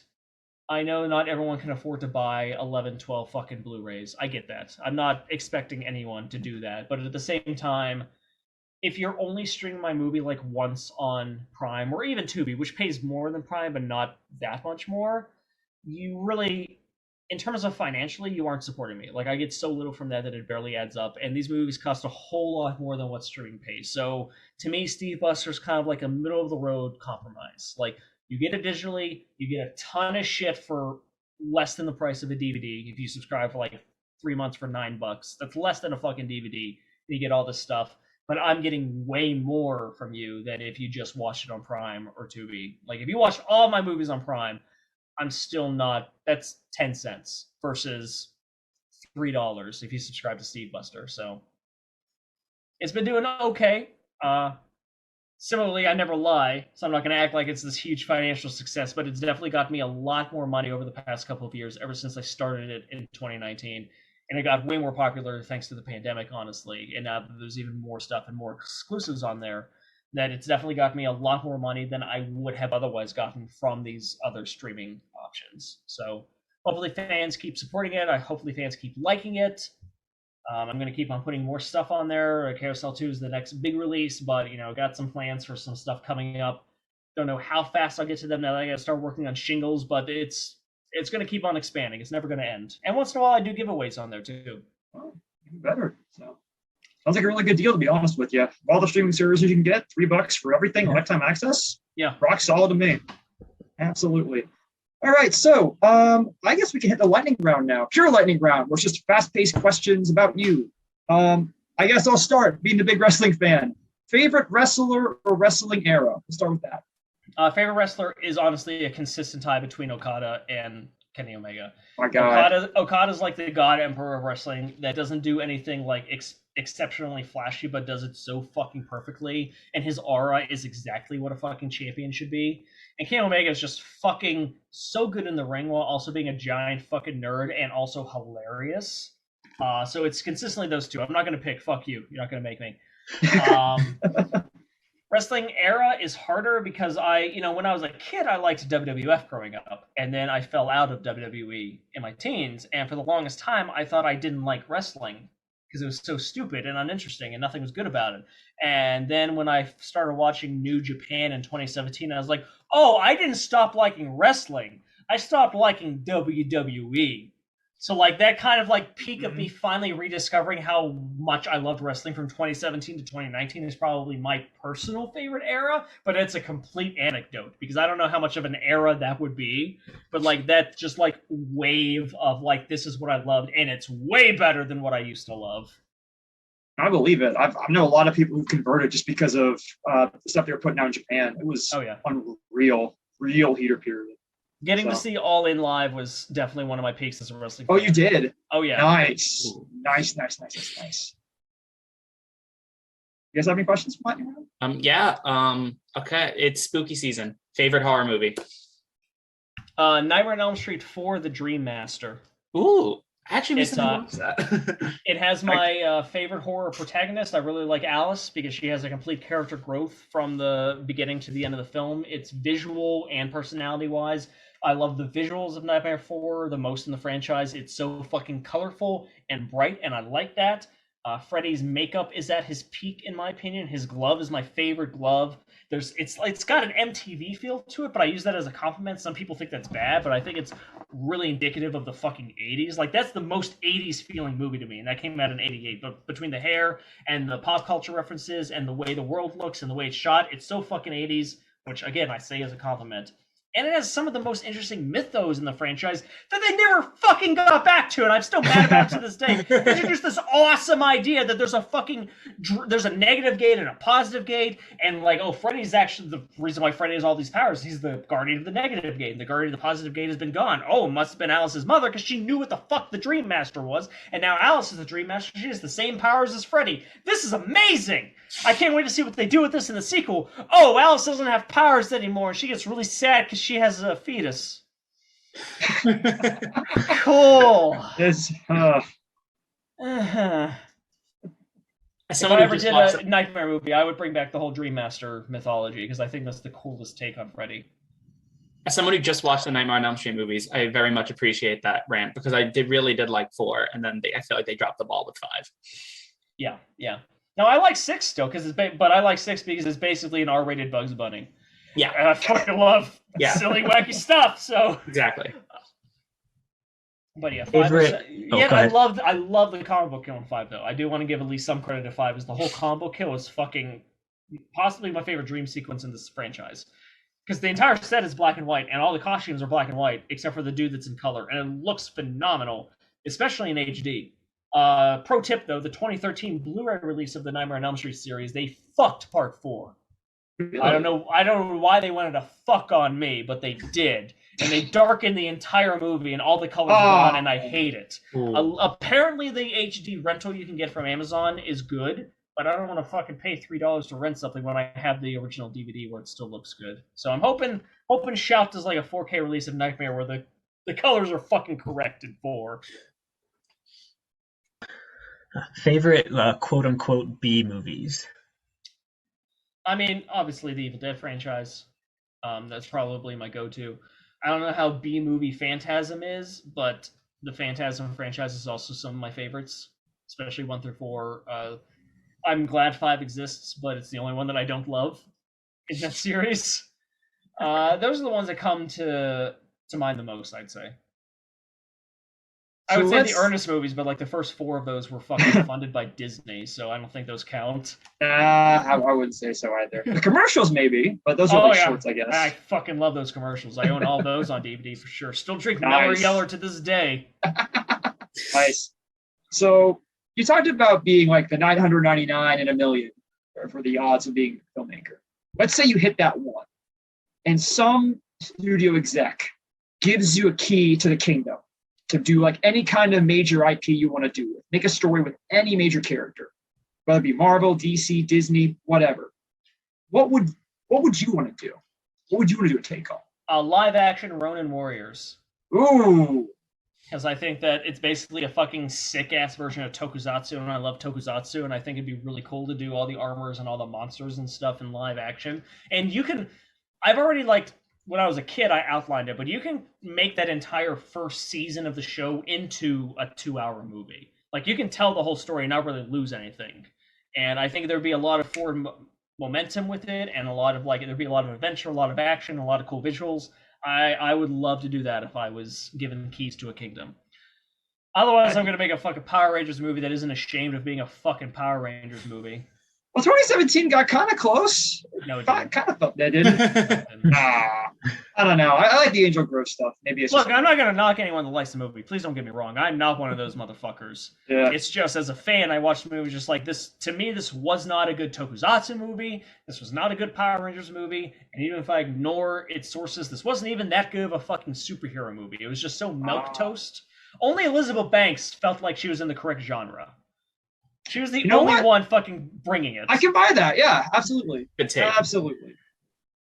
I just wish Tokusatsu should be at least a little bit silly. Should be a little bit tongue-in-cheek. Power Rangers RPM is the perfect tone for a more mature take on Power Rangers. Because if you folks haven't watched Power Rangers RPM, it is the post-apocalypse. Every human is dead except for this one city of 100,000 people. This fucking machine army is trying to break down the city walls to kill everyone that's left. It's a very serious story with real character development. You find out that the mentor, Dr. K, when you get introduced to her, she's like this kind of eccentric, weird leader. She's the one that created the Power Rangers. She's trying to defend the city. And then throughout the series, you find out she also created the fucking evil AI. She created Skynet. Wow. And so she's haunted by the deaths of 6 billion people every time she goes to sleep. At the same time, it is fucking silly and funny and wacky, and it never shies away from being Power Rangers. Ever. And that's what makes that work so much. And that's what the tone of a feature film for Power Rangers should be. You know, RPM has a great scene where the characters are asking Dr. K a bunch of questions about their tech, and one of them says, "Hey, so why is there a giant explosion behind me whenever I morph? Would that happen if I was in the kitchen? Because, like, I can't afford that." Like, they don't shy away from it, and that's what I felt the 2017 film did. There was not a moment where they all morphed and there was an explosion and they were doing poses with swishes and shit. There was none of that. Yeah. They tried to ground it too much, and that's what I missed a lot. Like, yeah, I got the Power Rangers theme for 35 fucking seconds. The robots don't even fucking combine. They just merge into each other. That's half the fucking joy of the Zords, is seeing how it actually fits together. I like them punching Rita into space. I'll give them that. But, I don't know. To me, that movie reeked a lot of, we'll make the sequel the good one. It's like, should have done that the first time, guys. Yeah, sequel baits are never fun. Yeah. All right. I got a question. So leading into what Hen said about have any money, do whatever IP. If you had the opportunity to work with any actor in the world, who would it be and why?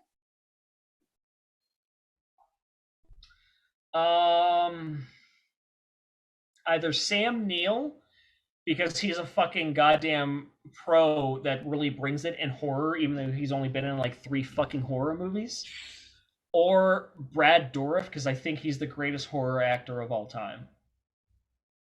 Like, it's not even close. Like, he doesn't get the credit that like Robert Englund does, or even Bruce Campbell does. Like, Brad Dourif is very much like a very hushed hero of horror, but god fucking damn, every time he fucking is on screen, I'm blown away at how good he is. Fucking, if you folks haven't watched Exorcist 3, aka the best one, watch that for just Brad Dourif going on a fucking monologues, directly looking at the camera for like 5 straight minutes, and you are enthralled the entire time.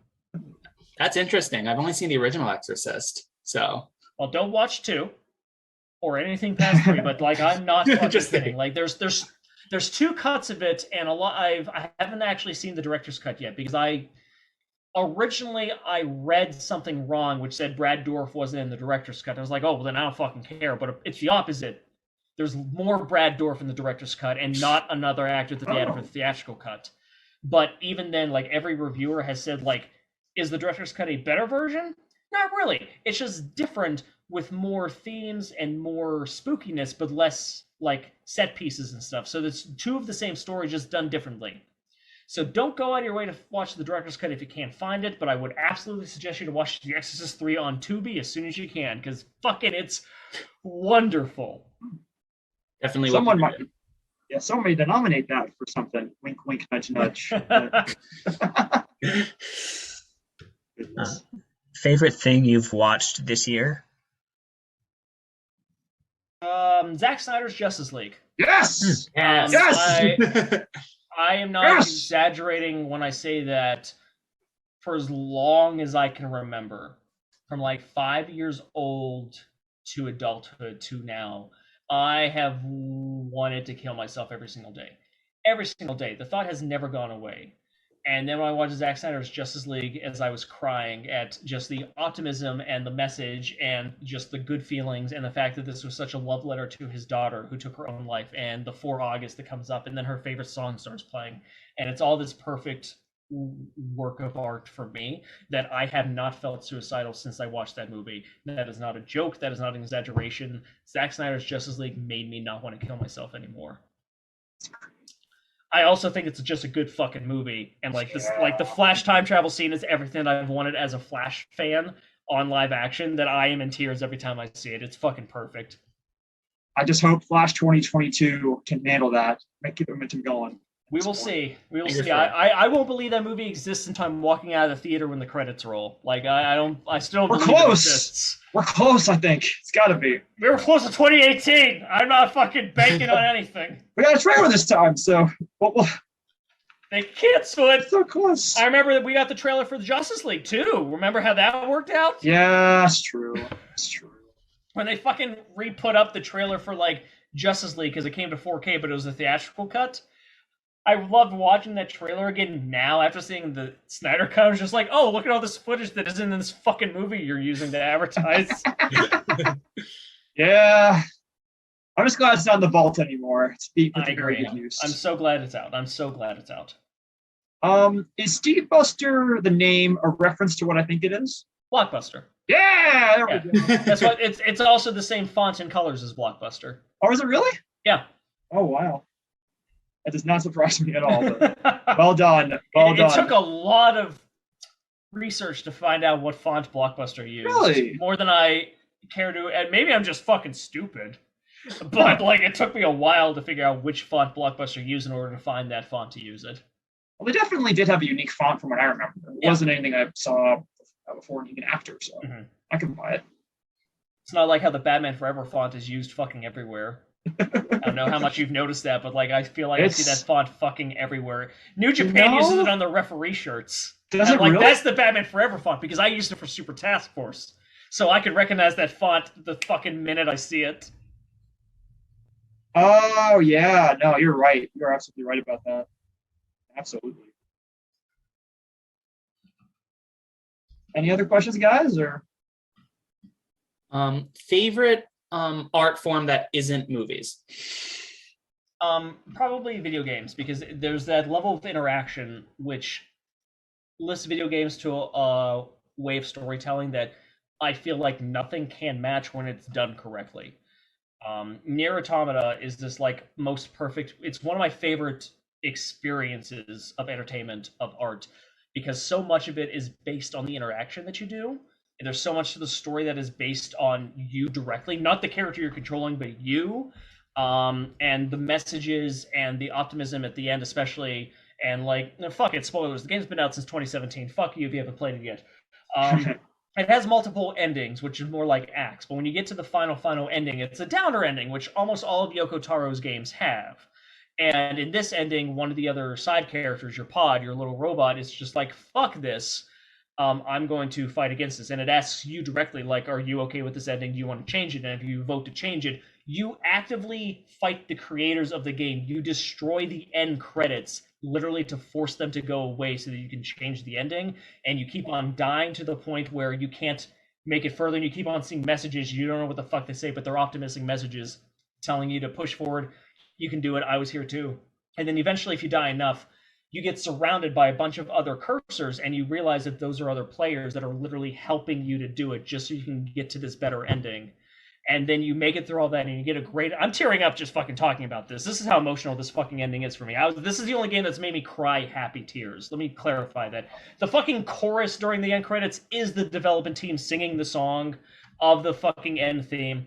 And then you finish the whole fucking thing. You get the great ending, and then the game starts talking to you again. It's like, hey, all those people that helped you, the reason they helped you and how they helped you is they deleted their save file permanently.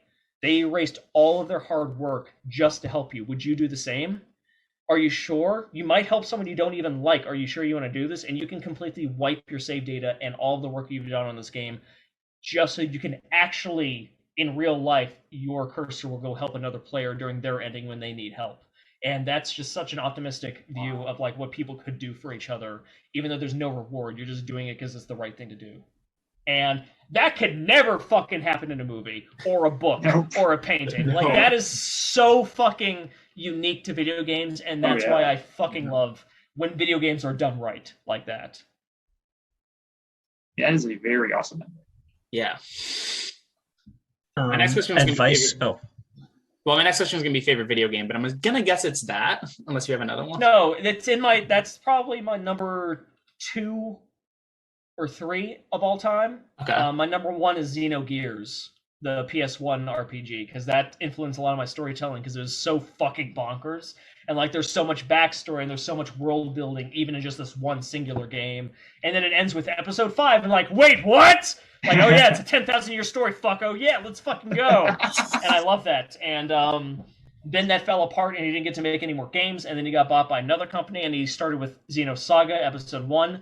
And then that fell apart, and he didn't get to tell the whole story then. And then Nintendo bought him, and he's finally getting to go fucking nuts because he made Xenoblade, which was standalone. Okay. And then he made Xenoblade X, which had a bunch of references to Xenoblade 1, but it felt like Easter eggs, and then stuff was kind of shaped like the Zohar from Xenogears and Xenosaga, but it was a reference. It wasn't connected. It was a standalone story. And then Xenoblade 2 came out, and the ending is literally like, hey, fuck faces, it's a multiverse. Here's the Zohar from the other Xeno games.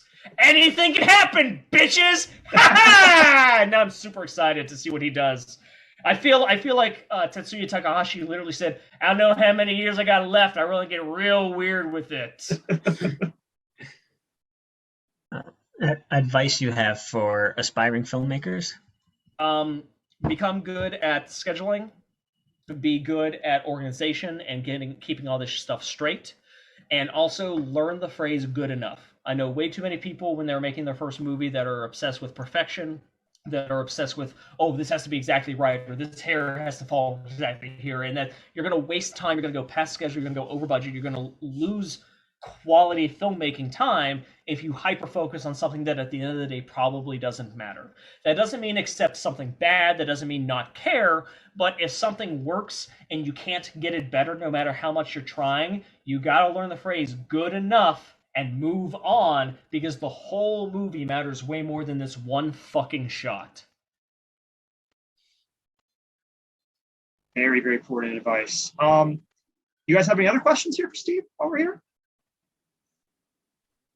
If Chris, people, you've got some good ones. okay, I'll do another one. So if people want to learn about Steve Rudzinski and they can only watch one movie, what would it be? I mean, probably Carousel. I think overall Carousel is probably the best individual go-to film of mine, because it has a lot of my tone and sense of humor, and it also references some of my other work, so you kind of get a feel that the world is a little bit bigger than just the singular film. And it's definitely my sense of humor. Awesome. I do have one question. We here at That Movie Club, we have an affinity for Nicolas Cage. Would you have the same kind of affinity? What's your take on it? Because I know he's a very polarizing actor. I don't think there's anything polarizing about him. I think he's fucking amazing. Oh, He'll just be in anything because he's a working actor, which I respect way more than actors that like feel like they're above projects. Like, I think it's great when an actor is just like, yeah, I'll be in this. Did you read the script? Are they paying? I don't fucking care. That's way more interesting to me. Nick is great. He always delivers great. Even in the worst stuff that he's in, he still delivers an amazing performance. He gives everything that he has to give. I'd put Nick Cage in any of my shit, but I can't afford him. I know that. Favorite Indiegogo for you. Favorite Nicolas Cage movie or performance? Ghost Rider: Spirit of Vengeance, baby. That movie is basically Crank 3. Thank you. And I love it. It's hilarious, and he is at max Nick Cage insanity, in my opinion. Yes. Favorite direct-to-DVD Nick Cage movie? Or direct-to-streaming? There's one that wasn't, part of a big Hollywood studio. I mean, I feel like that's a way harder question. I actually have to Google Nick Cage direct-to-DVD. Well, not to be direct-to-DVD, but just one that wasn't a blockbuster.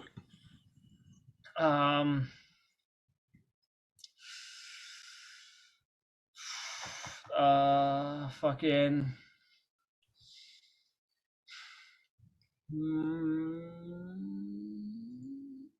Might have to go with the Willy's Wonderland. We watched that one. That was a lot of fun. Solid answer. Yes, we did. Because I really like his performance in Mandy, but the movie's too slow for me to love the movie. Which I know that's a weird, unpopular opinion, and I'm not going to deny that, but it was just too slow for me to get into the film as a film. But I loved Nick Cage in that. So if I have to pick a movie, it's going to be Willy's. It's definitely one of the more video game inspired ones too, because it's very, very overtly Five Nights at Freddy's. Yeah. Almost to a T. But oh goodness. Any other questions, guys? While Steve is here. I think I'm okay. Anything you were hoping we would ask about? I mean, no, you guys covered it pretty well. I enjoy getting questions that aren't just what made you start making movies, what's it like to make a movie. So I appreciate this lightning round to actually ask me questions about some of the other shit I'm into. Of course, yeah. You seem like a very cultured person. A lot of different influences you pull from. So, do you have any questions for us? Let's turn the tables. What was your favorite part of Carousel? Oh, I think that turning point, where you realize what the movie is, just sort of from some of those early scenes and lines. You mentioned the picnic and the ninja star, things like that, where it's sort of hitting like what you're getting into. That and the pizza guy, I think, having the soul. I love that in the board game, his goal is to get the $42. Yes. I honestly, like with those kind of movies, it's easy to go overboard with the kills, easy to go overboard with the concept. But one of the things I liked about it was the character interactions. Like the side characters of the party actually have conversations, and it's kind of funny, and it's somewhat kind of natural, even though it's about people bullying a brony sometimes. So yes. It was very, very twinge of realistic that made it just work even more. That's good. Good. Yeah, for me, I'm gonna say not a specific moment, but one thing that I loved in a lot of slasher movies, it's just the killer and a bunch of random teens, and then they just kill them. But in this, they're like distinctive characters, and they have like their own spin, like the pizza guy, the brony guy, and they have their own unique thing. So even if it's not just killing, you're still interested. That's good, because that's one of the reasons why I prefer Nightmare over some of the other horror franchises, because almost every Nightmare film, I care about almost all the kid characters and all the human characters. Yeah. They're all interesting and they have their own personality, and I like that way more than, just kill them, who cares? Don't get me wrong, I like killing, and I think that's fun, but it's way more interesting to me when I also actually care about the characters, whether it's positive care or negative care, but make me actually fucking care. 100% agree. Yeah, absolutely. Which of my films have you not seen yet that you want to see next? Super Task Force one intrigues me, especially with how much you like Power Rangers. Because if it is what I think it is, I probably like it a lot. It's similar to my horror, where it is a comedy and it has fun with the genre, but it is not a parody. It is meant to be a legitimate new original entry into the genre of tokusatsu. So I feel like I'd like that a lot. I made it in 2013. I made it with $2,000, but even with that in mind, I'm honestly still very proud of Super Task Force 1. I'm really glad that I made it. I still have the 27 by 40 in my main living room because I'm glad that it exists. Cool. For me, I'm very curious about the Meowie movies. I definitely want to check those out. Yeah, and I've still only seen Carousel, but Carousel 2 is sort of the cop-out answer. And also, the way you talked about Meowie Halloween, there's definitely some intrigue there. Oh, good. I like those answers. I like that. Thank you. Thank you. I will say this, too. As someone who has seen Carousel a second, I am very, very interested to see what people think about it. Yes. Definitely, it's different. That's all I'm going to say. It is not, if you're expecting another Duke kills a party full of people slasher film, you will be disappointed straight up. And that's okay. That's valid. Some people just prefer that. That's what they wanted more of. But to me, that would have been a boring story to tell. So it was important to me to tell a different story with a different tone, different style. And I'm very proud of what we did. I'm very happy with what we did. We had one review for Carousel 2. And again, it's totally valid if you prefer one. It's totally valid if you just simply don't like 2 because that's not what you wanted from more Duke. I get that. But at the same time, this one review was so generic horror fan take that it just made me roll my eyes at the concept of horror fans, because it was basically like I didn't like it because it wasn't just the first movie. I'm like, motherfuckers complain about stuff not being original, and now you're complaining about something when it's too original? What the fuck do you want?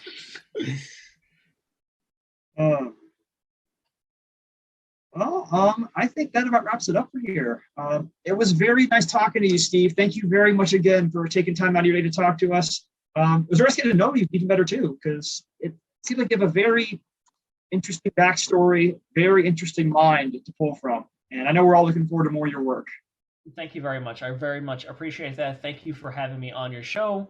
For your listeners, again, one last time, If you want to buy my physical stuff, that's DVDs, Blu-rays, posters, the vinyl album, the deck building game, head to silverspotlightfilms.com where you can buy all of that. If you prefer digital and want to see my entire library, head over to stevebuster.com where for, as I said, as low as $2.99 a month, you can get access to my entire library and more stuff coming. Worst case scenario, if you have no money and want to at least support me legally, a lot of my stuff is on Tubi TV. That's probably the best streaming option. Otherwise, a lot of my stuff is still on Amazon Video for rent. It's on Plex. It's on Vudu. It's on a bunch of streaming services. So if you search for me, you'll find me. And of course, I'm on Twitter at Steve Rudzinski. I'm on Instagram at Dark Mullet. If you want to see me wear spandex and be shirtless, that's your best bet. Is at Dark Mullet on Instagram. Gotta keep the thirst trap up. Gotta keep that thirst trap up, baby. Yeah, thanks so much. Definitely appreciate you taking the time here with us. Yeah, thank you a ton. This has been great. You're so welcome. And thank you all for listening. Hopefully we'll have another one of these episodes sometime soon. So take care, everybody. Talk to you all later.